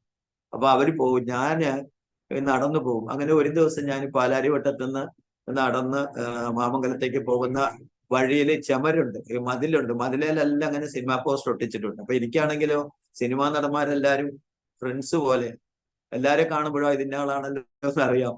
അപ്പൊ ഇങ്ങനെ കാണുമ്പോൾ നോക്കി പോകും. വേറെയുള്ള എല്ലാ നൃത്യ സിനിമയൊന്നും കാണില്ല, എല്ലാ ചീത്തയും ദൈവസ്ഥനിൽ ഏറ്റു പറഞ്ഞ് പ്രാർത്ഥിച്ച് ഒന്നിലേക്കും ദൈവം എന്നെ വിട്ടില്ല. പക്ഷെ ഇത് കാണുമ്പോൾ അറിയാതെ ഒന്ന് നോക്കും. അപ്പൊ ഞാനിങ്ങനെ വിചാരിച്ചു ഇനി ഞാനത് കാണൂല. അങ്ങനെ ഒരു ദിവസം ഫസ്റ്റ് ഡേയില് ഉപവാസത്തിന്റെ 15-ാം ദിവസം ഞാൻ ഇത് ഒട്ടിക്കുന്ന സ്ഥലത്തിന്റെ സ്റ്റാർട്ടിങ്ങിൽ എത്തുന്നതിന് മുമ്പ് ആ സ്ഥലം മനസ്സിൽ കരുതി. അവിടെ എത്തിയപ്പോ കണ്ണടച്ചു പോയി. ഇത് തീരുന്ന സ്ഥലം വരെ കണ്ണടച്ചു പോയി. പക്ഷെ തീർന്നത് പ്രാർത്ഥിച്ചുകൊണ്ട് പോയി ഞാൻ. പക്ഷെ പെട്ടെന്ന് തീർന്നതിന്റെ അപ്പുറം ഒരു സൈഡിൽ മെറ്റില് റോഡ് പണിയാൻ കൂട്ടിയിട്ടതുണ്ടായിരുന്നു, അതിന്റെ മുകളിലേക്ക് കയറി. അപ്പൊ ഈ കണ്ണടച്ച് കയറിയ കാരണം വീഴാൻ പോയി. പുറകെ വന്ന ആൾക്കാരൊക്കെ ഇവിടെ പിടിച്ചു. അപ്പൊ അവര് വിചാരിച്ച് കണ്ണ് കാണില്ല. അപ്പൊ അവരെ ചോദിച്ചു, എന്തോ ചേട്ടാ ഇങ്ങനെ നടന്നേ, പറയാറുന്നില്ലേ കണ്ണ് കാണാത്ത ആളാണെങ്കിൽ ഇങ്ങനെ ഞങ്ങള് കാണിച്ച് എവിടെ പോകണമെന്ന് ചോദിച്ചപ്പോ ഞാൻ പറഞ്ഞു, എനിക്ക് പവർ ഹൗസ് റോട്ടിലേക്ക് പോയാൽ മതി, ആ കോർണറിൽ നിർത്തിയാൽ മതി, ഞാൻ അവിടെ നിന്ന് പൊക്കോളാം, എന്നെ കൊണ്ടുപോകും എന്ന് പറഞ്ഞപ്പോ എന്നെ രണ്ടുപേരും കൊണ്ട് അവിടെ നിർത്തി. അവര് പോയി കുറെ കഴിഞ്ഞപ്പോ ഞാൻ കണ്ണു തുറന്ന് നടന്നു പോയി. അവരുടെ മുമ്പിൽ ഇതിനു വേണ്ടിയാന്ന് പറയാൻ പറ്റത്തില്ലല്ലോ. അതുകൊണ്ട് ഞാൻ നടന്നങ്ങനെ പോയി. കുറെ മുന്നിലേക്ക് പോകുമ്പോ ചർച്ചിലെത്തി. ചർച്ചിൽ ചെന്നപ്പോഴേക്ക് ആരാധന നടന്നുകൊണ്ടിരിക്കുകയാണ്. ആരാധന നടക്കുമ്പോൾ ഞാൻ കയറി ആരാധിച്ചു. ഉച്ചവരെ പ്രാർത്ഥിച്ചു, മെസ്സേജ് എല്ലാം കേട്ടു. 1:30 ആയപ്പോ ആരാധന കഴിഞ്ഞിട്ട് പിന്നെ ആരും പള്ളിയിൽ നിന്ന് പോയില്ല. എല്ലാവരും റൗണ്ട് ചെയ്തിരുന്നിട്ട് മധ്യസ്ഥ പ്രാർത്ഥന പ്രാർത്ഥിച്ചു. അപ്പൊ ഞങ്ങളും ഇരുന്നു പ്രാർത്ഥിക്കാൻ. പെൺകുട്ടികൾ വേറെ, ആണുങ്ങൾ വേറെ. അപ്പൊ ഞാൻ ഇരുന്ന കൂട്ടത്തിൽ 10-15 പേരുണ്ട്. റൗണ്ട് ചെയ്തിരുന്ന ഓരോ വിഷയം പറയുമ്പോൾ എല്ലാവരും പ്രാർത്ഥിക്കും. ഒരു പ്രാവശ്യം എനിക്ക് കിട്ടി പ്രാർത്ഥിക്കാൻ. അപ്പൊ ഞാനും പ്രാർത്ഥിച്ചു. രണ്ടാമത്തെ പ്രാവശ്യം എനിക്ക് ചാൻസ് വന്നപ്പോ ഞാൻ പ്രാർത്ഥിക്കാൻ പറഞ്ഞ വിഷയം പറയാതെ എന്റെ നാവിൽ നിന്ന് അന്യഭാഷ വരാൻ തുടങ്ങി. ഞാൻ ദൈവത്തിന്റെ ആത്മാവിൽ നിറഞ്ഞു, ഭയങ്കര ശക്തിയായി. അങ്ങനെ ഞങ്ങൾ 4 പേരും സ്നാനപ്പെട്ടു. പിന്നെ ആ സ്നാനപ്പെട്ട് കഴിഞ്ഞിട്ട് ഒരു ദിവസം ആരാധനാ സമയത്ത് ഞാൻ ദൈവത്തോട് പറഞ്ഞു, ദൈവമേ എനിക്ക് യേശുവിനെ കാണണമല്ലോ, എനിക്ക് യേശുവിനെ കാണാനല്ലേ ഞാൻ ഇങ്ങനെയൊക്കെ കഷ്ടപ്പെട്ടത്, എനിക്ക് ഉപസിച്ചിട്ട് കണ്ടില്ല. അഭിഷേകം കിട്ടി, എന്നാലും എനിക്ക് യേശുവിനെ കാണാൻ വേണ്ടി ഞാൻ കരഞ്ഞു. ഞാൻ ആരാധനാ മധ്യത്തിൽ കരഞ്ഞു. അപ്പം എന്റെ അപ്പുറം ഇപ്പുറമൊക്കെ നിൽക്കുന്ന എന്നെ ഭയങ്കര ഇഷ്ടമാണ്. ചർച്ചിലെല്ലാവർക്കും ഭയങ്കര കാര്യമാണ്. അപ്പൊ ഞങ്ങളുടെ ചർച്ചില് ഇപ്പം നിത്യതയിലാണ് ഒരു തങ്കച്ചായനുണ്ട്. എന്നെ ഭയങ്കര ഇഷ്ടമാണ്. എപ്പോഴും എന്നോട് പറയും ഒന്നും വിഷമിക്കേണ്ട കേട്ടോ. അപ്പം പുള്ളിക്കാരൻ ഞാനിങ്ങനെ ഒച്ചത്തിൽ കരയണത് കേട്ടു. ആ ഒച്ചത്തിൽ കരയണത് കേട്ടിട്ട് പുള്ളി അന്നേരം ഒന്നും പറഞ്ഞില്ല. അപ്പൊ ഞാൻ ദൈവത്തോട് കരഞ്ഞു, ദൈവമേ എനിക്ക് യേശുവിനെ കാണണേ എന്ന് പറഞ്ഞ് കരഞ്ഞ് ഇങ്ങനെ പ്രാർത്ഥിക്കുമ്പോ, സ്നാനപ്പെട്ടതിന്റെ ശേഷമാണ് പ്രാർത്ഥിക്കുമ്പോ ഞാന് ഒരു ദർശനം കണ്ടു. ഒരു വലിയ കൂട്ടം ആൾക്കാര്, അത് മനുഷ്യനൊന്നുമല്ല, മനുഷ്യർക്കൊന്നും ചിന്തിക്കാൻ പറ്റാത്ത, ആരും ഡ്രസ്സ് ധരിച്ചിട്ടില്ല, ഡ്രസ്സിന്റെ ഒന്നും കാണുന്നില്ല, ഒരു പ്രത്യേക എനിക്ക് എന്താണ് പറയണ്ടേന്ന് അറിയില്ല. അങ്ങനെ ഞാൻ കണ്ടു കുറെ ആൾക്കാർ തിങ്ങി നിൽക്കുന്നു. അവരുടെ മുഖമൊക്കെ എല്ലാവരും ഒരുപോലെ ഇരിക്കുന്നു, എല്ലാവരും ഒരേ ഹൈറ്റ്, ഒരേ മുഖം. അപ്പൊ ഞാൻ ചോദിച്ച, ദൈവമേ, ഞാൻ യേശുവിനെ കാണാൻ പറഞ്ഞിട്ട് എന്താ ഇങ്ങനെ, എന്റെ കുറവുകളെല്ലാം ക്ഷമിക്കണേ, ഈ പിള്ളേരുമായിട്ട് എപ്പോഴും വഴക്കിടും. അപ്പൊ അങ്ങനെ ഞാൻ പറഞ്ഞ സമയത്ത് ഈ ആൾക്കാരെല്ലാം മാറ്റി, ഈ ആളെ എല്ലാം ഒരു സൈഡിലോട്ട് മാറ്റിയിട്ട്, എനിക്ക് അവ്യക്തമായി കാണാം, വ്യക്തമല്ല അവര്, പക്ഷെ ഒരാളെ ഞാൻ കണ്ടു. കണ്ണടച്ച് തുറക്കണ നേരം കൊണ്ട് അത് കണ്ടു ഞാൻ, പിന്നെ കണ്ടില്ല. അപ്പൊ ഞാൻ വിചാരിച്ചു, ഇങ്ങനെ പോരല്ലോ, ദൈവത്തെ കാണാൻ പറഞ്ഞാൽ കുറെ നേരം കാണിക്കണ്ടേ. അപ്പൊ എന്റെ മനസ്സിൽ വന്ന, ദൈവമേ എന്താ ഇങ്ങനെ എന്നോട് പുറത്ത്. ഇപ്പൊ ഞാൻ ഈ പിള്ളേരായിട്ട് എപ്പോഴും വഴക്കിടും. എന്ന് വെച്ചാൽ ഇവരെ ഞാൻ വെളുപ്പിനൊക്കെ പ്രാർത്ഥിക്കാൻ വിളിക്കുമ്പോൾ എണീറ്റില്ല, ദേഷ്യം വരും. ഞാൻ ആരാനിക്കൊക്കെ എപ്പോഴും വിളിക്കുമ്പോൾ ചിലപ്പോഴൊക്കെ ഇന്ന് ഞങ്ങൾ വനിതാ ദേഷ്യം വരും. അപ്പൊ അങ്ങനെയൊക്കെ ആയിട്ട് ഞാൻ ദേഷ്യപ്പെട്ടു. അപ്പൊ ഞാൻ ഭർത്താവ് എന്നോട് ക്ഷമിക്കണേ, ഞാൻ ദേഷ്യപ്പെടുന്നുണ്ട്, എനിക്ക് മാപ്പ് തരണേ, എനിക്ക് കാണണമെന്ന് പറഞ്ഞപ്പോ എന്റെ ചെവിയിൽ ഒരു ശബ്ദം കേട്ടു, നീ എന്റെ സൃഷ്ടികളെ നോക്കുക, എന്നെ കാണാൻ എന്റെ സൃഷ്ടി. അപ്പോഴേക്കും ഞാൻ കണ്ടു, കുറച്ച് ടൈം കൊണ്ട് എല്ലാം വളരെ പെട്ടെന്ന് നടക്കുക. ഈ ലോകത്ത് എന്തെല്ലാം ദൈവം സൃഷ്ടിച്ചു, അതെല്ലാം അങ്ങനെ കുന്നുകളും മലകളും താഴ്വരകളും പലതരം സസ്യങ്ങളും, കുന്നുകളിലുള്ള സസ്യങ്ങളും താഴ്വരയില് നല്ല ഭംഗിയുള്ള കണ്ടങ്ങള്, പുല്ല് നെല്ലൊന്നുമല്ല, എന്തൊക്കെയോ പൊങ്ങി നിൽക്കുന്ന വെള്ളമുണ്ട്. അതിന്റെ ഇടയിൽ കൂടെ എല്ലാത്തരം മൃഗങ്ങളും ഇങ്ങനെ തിന്നുകൊണ്ട് നടക്കുന്നു, മരത്തേല് പക്ഷികൾ ഇരിക്കുന്നു, പറന്ന് നടക്കുന്നു. പിന്നെ പ്യുവർ വൈറ്റ് മല, കുറേ മലകൾ, അതിന്റെ ഇടയിലെല്ലാം ഇങ്ങനെ ഒരുതരം ബ്രൗൺ കളറിലെ തടിയേല്, പ്യുവർ ഗ്രീൻ ആയിട്ടുള്ള നല്ല ഇല, വലിയ വൃക്ഷമല്ല, എന്നാൽ നല്ല ഭംഗിയുള്ള ചെടിയല്ലാത്ത കുറെ വൃക്ഷങ്ങളെല്ലാം ഇങ്ങനെ കണ്ടു. അപ്പോ ഇങ്ങനെ കണ്ടു, അത് പെട്ടെന്ന് മാഞ്ഞു പോയി. അപ്പൊ എനിക്ക് ഭയങ്കര സന്തോഷമായി. അപ്പൊ ഞാൻ ആരാധന കഴിഞ്ഞപ്പോ തങ്കച്ചാൻ എന്നോട് പറഞ്ഞു, വേറെ എന്ത് കാര്യം ഉണ്ടെങ്കിലും ഞങ്ങളോട് പറയണം കേട്ടോ, ഒന്നും ഒളിച്ചു വെക്കരുതും, എന്തെങ്കിലും അത്യാവശ്യം ഉണ്ടെങ്കിൽ നമുക്കുള്ളത് പോലെയൊക്കെ ചെയ്യാൻ കേട്ടോ എന്ന് പറഞ്ഞു. അപ്പോ ഞാൻ പറഞ്ഞു, എനിക്ക് കർത്താവിന്റെ അഭിഷേകത്തിന് വേണ്ടി പ്രാർത്ഥിച്ചു. അത് ഇന്നാട് കിട്ടിയായിരുന്നല്ലോ. ഞാൻ പറഞ്ഞല്ല, ഇനിയും വേണം എന്ന് പറഞ്ഞ് ഞാൻ പ്രാർത്ഥിച്ചു. അങ്ങനെ ഇരിക്കുമ്പോൾ നമ്മുടെ ചർച്ചിലെ ഒരു അമ്മിണി ആന്റി പെട്ടെന്ന് സുഖമില്ലാതെ ഹോസ്പിറ്റലിൽ അഡ്മിറ്റ് ആയി. എറണാകുളത്ത് എടപ്പള്ളിയിലെ MJ ഹോസ്പിറ്റലിലാണ്. അപ്പൊ ഞാൻ അമ്മിണി ആന്റി നല്ല അമ്മിണി ആന്റിയാണ്, ഞങ്ങളുടെ ഭയങ്കര ഇഷ്ടമാണ്, എന്റെ മക്കളെ എന്റെ വൈഫിനെ ഒക്കെ. സ്വന്തമായി എന്നെക്കാട്ടിയും വലിയ വ്യത്യാസമൊന്നും ഇല്ല, എന്നാലും കൂടെ ഭയങ്കര പക്വതയുള്ള ഒരു ജോലി ചെയ്തുകൊണ്ടിരിക്കുമ്പോൾ ദൈവാത്മാവ് സംസാരിക്കും. അപ്പൊ ചെയ്ത ജോലി അവിടെ വെച്ചിട്ട് ആന്റി ഏൽപ്പിച്ച ദൂത് പറയാൻ വീടുകളിൽ പോകും, എന്നിട്ട് അത് ചെയ്യുള്ളൂ. അങ്ങനത്തെ അമ്മയാണ്. ഞങ്ങളുടെ സഭയിലെ റെജി വർഗീസ് എന്ന് പറയുന്ന മലയാള മനോരമ ജോലി ചെയ്യുന്ന റെജി വർഗീസിന്റെ മമ്മിയാണ്. അപ്പം അന്ന് റെജിക്കൊക്കെ അവിടെ ചെറിയ ജോലിയായി, ഇപ്പൊ അവിടുത്തെ ഏറ്റവും വലിയ ഓഫീസറായി. അപ്പൊ ഈ റെജി അനിയനും ജോലിക്ക് പോകും, രാജൻ ജോലിക്ക് പോകുമ്പോ ഒരു ദിവസം എന്നോട് പറഞ്ഞു, ഞങ്ങള് മമ്മിയുടെ അടുത്തൊന്ന് പോയി നിൽക്കണം കേട്ടോ, ഞങ്ങൾ വന്നോളാം, രാവിലെ ഒന്ന് ഞങ്ങൾക്ക് ജോലിക്ക് പോകുന്ന സമയത്ത് ഒന്ന് പോകണം. അപ്പൊ ഞാൻ രാവിലെ പോയി അമ്മിണി ആന്റിയുടെ ഹോസ്പിറ്റലിൽ വാർഡ് റൂമിലാണ്. അപ്പൊ ഞാൻ റൂമിൽ പോയി, ഞാൻ അമ്മിണി ആന്റി ഇരുന്നാൽ പിന്നെ ഇങ്ങനെ കർത്താവിന്റെ കാര്യം പറയും, പ്രാർത്ഥിക്കും, പിന്നെ നമ്മുടെ വിശ്വാസത്തെ എങ്ങനെ വർദ്ധിപ്പിക്കണം എല്ലാം പറഞ്ഞു തരും. അങ്ങനെ ആന്റി വയ്യെങ്കിലും കൂടെ അങ്ങനെ ക്ഷീണിച്ച് കിടക്കുമല്ല. അപ്പൊ ഞാനിങ്ങനെ ഇതൊക്കെ കേട്ടിരുന്ന് ഞങ്ങൾ വർത്താനം പറഞ്ഞിട്ട് ഞാൻ പറഞ്ഞെന്നാ ആന്റി ഞാനൊന്ന് വെളിയിൽ പോവാന്ന് പറഞ്ഞപ്പം, എന്നാ നീ ഒന്ന് പ്രാർത്ഥിച്ചു പോടാ. അപ്പൊ ഞാനൊന്ന് പ്രാർത്ഥിച്ചു, അമ്മണി ആന്റിയുടെ കൂടെ ഇരുന്ന് ഇത്തിരി ഒച്ചത്തിൽ പ്രാർത്ഥിച്ചു. ഒച്ചത്തിൽ പ്രാർത്ഥിച്ചുകൊണ്ടിരിക്കുമ്പോ പെട്ടെന്ന് വാതിലെ മുട്ടുന്നു, ആരോ വാതിലെ മുട്ടി. ഞങ്ങൾ വാതിൽ അടച്ചിരിക്കുകയായിരുന്നു. അപ്പൊ പ്രാർത്ഥിച്ച ആമയും പറഞ്ഞിട്ട് പോയി വാതിൽ തുറന്നപ്പോ ഒരമ്മച്ചി അവിടെ നിൽക്കുക. എന്നിട്ട് എന്നോട് പറഞ്ഞു, ഞങ്ങളുടെ മുറിയിലും വന്നൊന്ന് പ്രാർത്ഥിക്കണേ എന്ന് പറഞ്ഞു. അപ്പൊ എനിക്കത് കേട്ടപ്പോ പേടിയാ, അങ്ങനെയൊന്നുള്ളതും ആയിട്ടില്ല ഞാൻ. അപ്പം ഞാൻ പറഞ്ഞു, അയ്യോ ഞാൻ വരില്ല, എന്ന് ആന്റിയോട് പറയാം.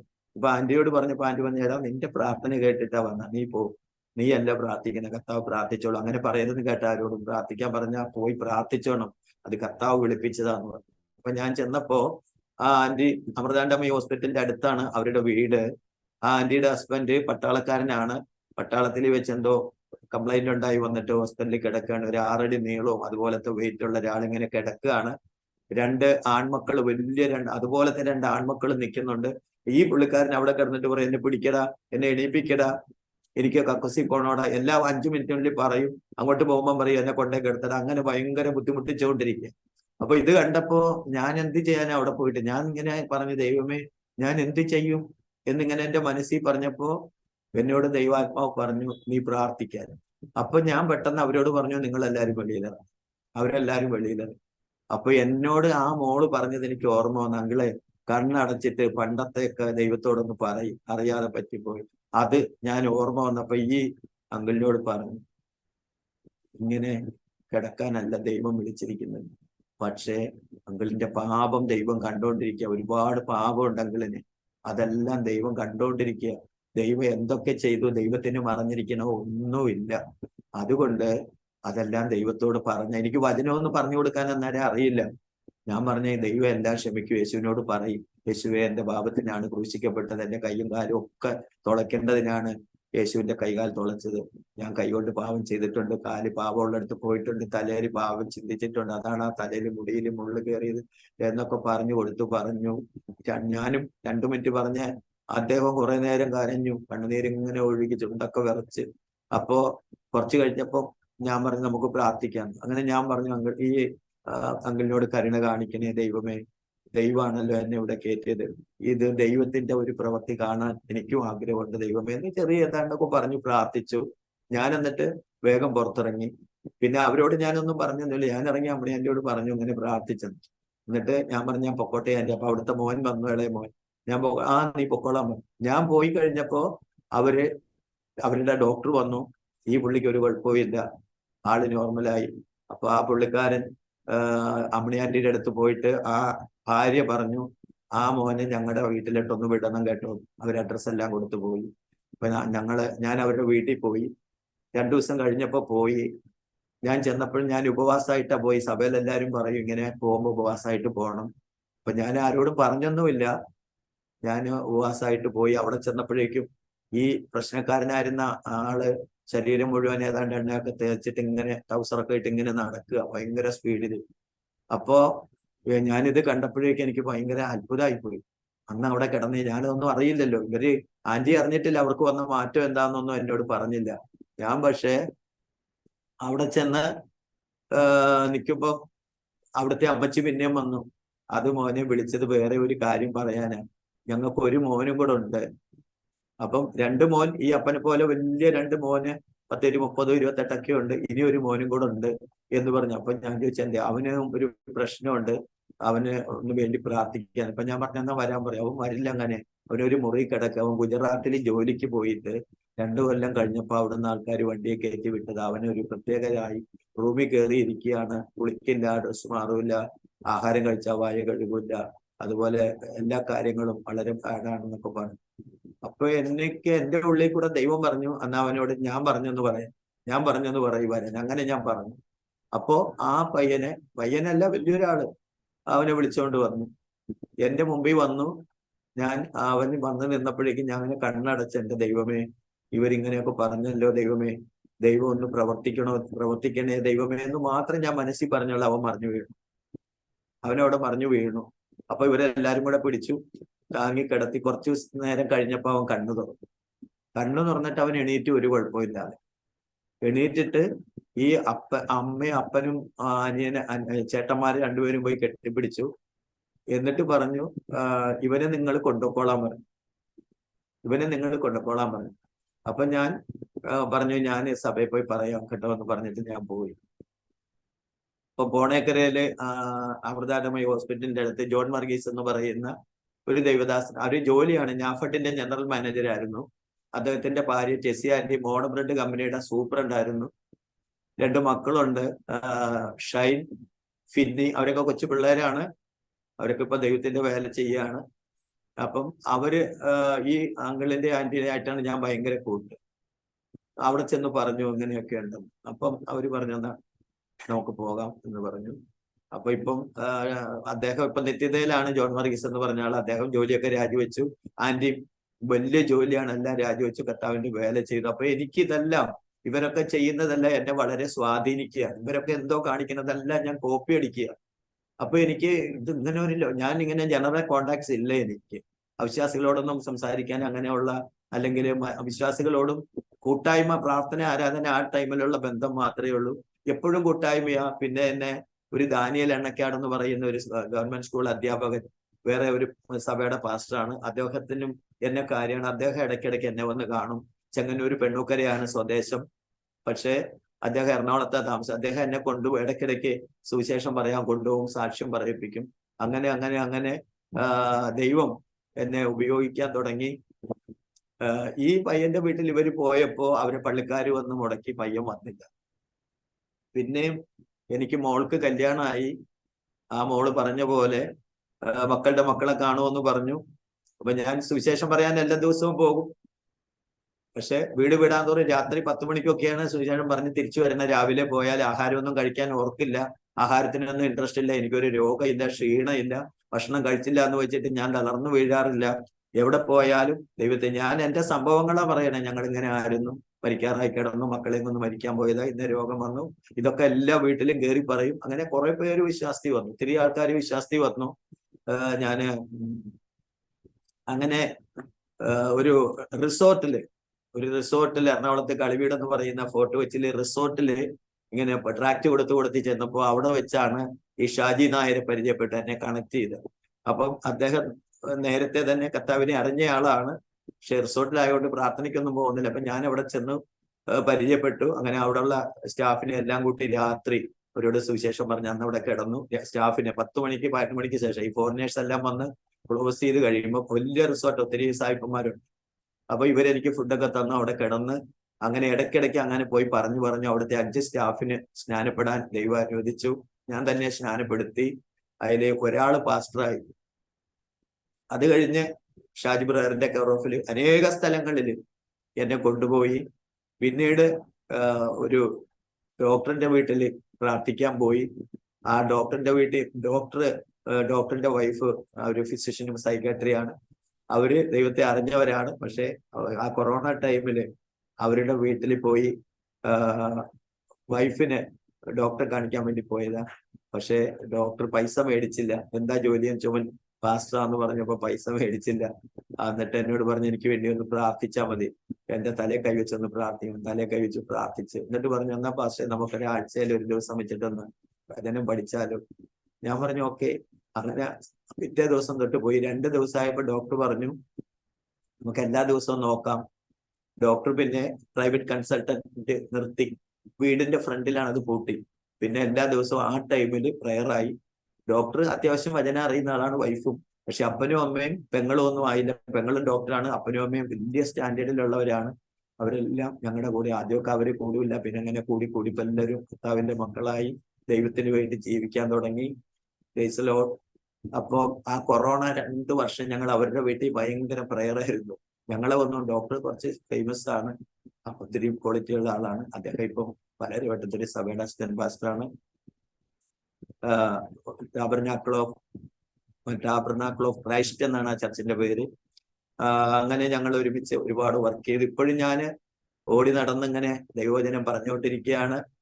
അനേകം ആത്മാക്കളെ നേടാൻ ദൈവം കൃപ തന്നു. 16 പേരെ സ്നാനപ്പെടുത്താൻ കൃപ തന്നു. ആ മോള് പറഞ്ഞ പോലെ തന്നെ എൻ്റെ മക്കളുടെ കല്യാണം. അപ്പൊ മോളെ കല്യാണം കഴിക്കാൻ ആദ്യമായിട്ട് ഞാന് ഇവൾക്ക് വണ്ണമില്ല, കുറെ നാള് പട്ടിണിയൊക്കെ ഇരുന്നാണ്ട് ഒരു പാസ്റ്റർ മോൻ പെണ്ണ് കാണാൻ വന്നു.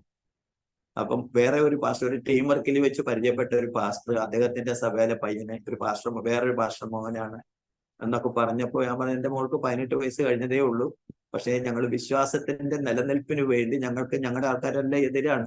എന്റെ വീട്ടുകാരെല്ലാം അമ്പലവാസികളെ. എന്റെ അപ്പൂപ്പൻ പഞ്ചവാദ്യ വിദഗ്ധനായിരുന്നു. അമ്പലത്തിൽ പഞ്ചവാദ്യം, തകരുമേളം, ചെണ്ടമേളം ഒക്കെ ചെയ്യും, പഠിപ്പിക്കും. അതിന്റെ ഇതെല്ലാം ഉണ്ടാക്കും. തിമല, ഡെക്ക, പഞ്ചവാദ്യത്തിന് ഉപയോഗിക്കുന്ന സാധനങ്ങളെല്ലാം ഉണ്ടാക്കും. അങ്ങനത്തെ ആളായിരുന്നു അപ്പൂപ്പൻ.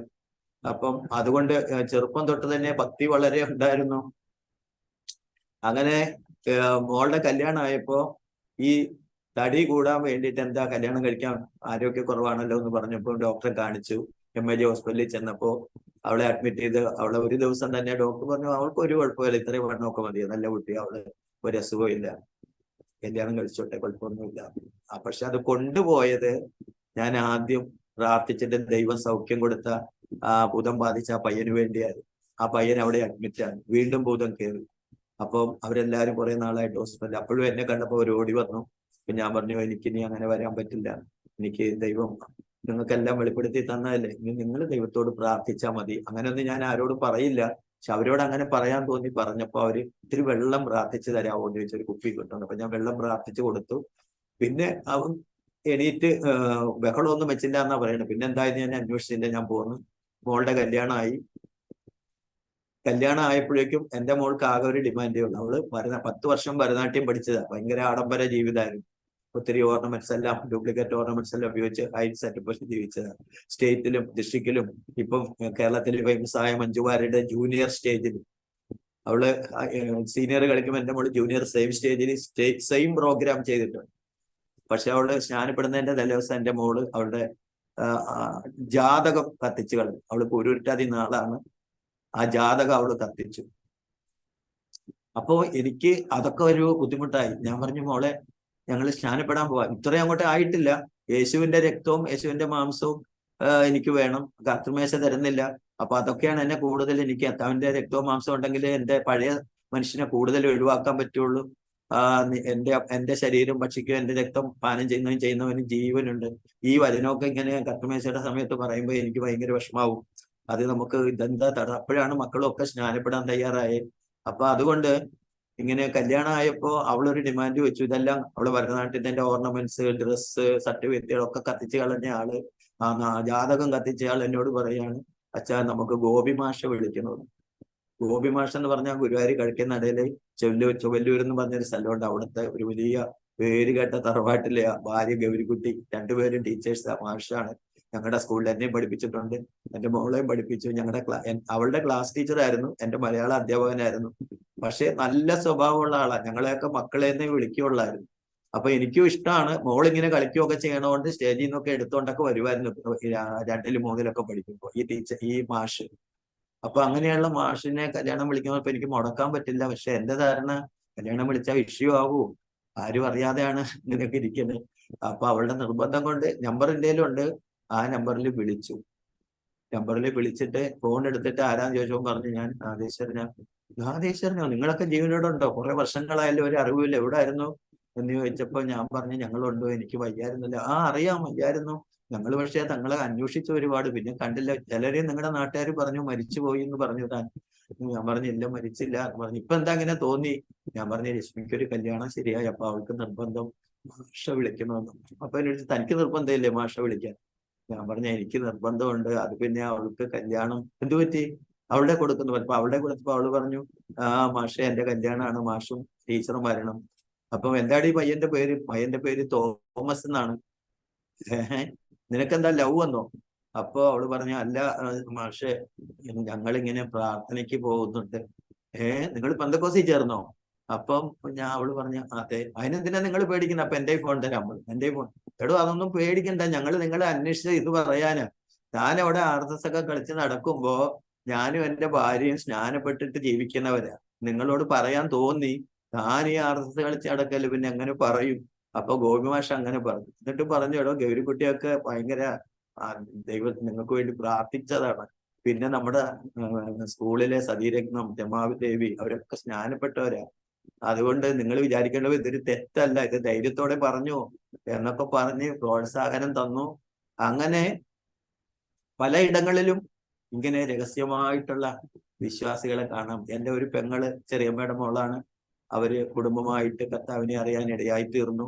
എൻ്റെ പെങ്ങള് സന്യാസിയായിരുന്നു 45 വർഷം, ശ്യാമള എന്ന പേര്. ചേച്ചി അമൃതാനന്ദമയുടെ അതുപോലത്തെ ഒരു യൂണിറ്റിലൊക്കെ ആയിരുന്നു. ജടയൊക്കെ വെച്ച് കാവിമുണ്ടും കാവിസാരിയും ഒക്കെ പുതച്ച് രുദ്രാക്ഷം ഇട്ട് കാതിലും കഴുത്തിലും ഒക്കെ രുദ്രാക്ഷം ഇട്ട് ജടയൊക്കെ ആയിട്ട് നടന്നൊരു ചേച്ചിയാണ്. പക്ഷേ ചേച്ചിക്ക് വേണ്ടി ഞാൻ കർത്താവിനെ അറിഞ്ഞപ്പോ തുടങ്ങി പ്രാർത്ഥിച്ചു. അമ്മയില്ല ഞങ്ങൾക്ക്, ബാല്യത്തിലെ അമ്മ മരിച്ചതാണ്. പിന്നെ ഒരു അമ്മയുടെ പോലെയുള്ള ഒരു സ്ഥാനത്തായിരുന്നു.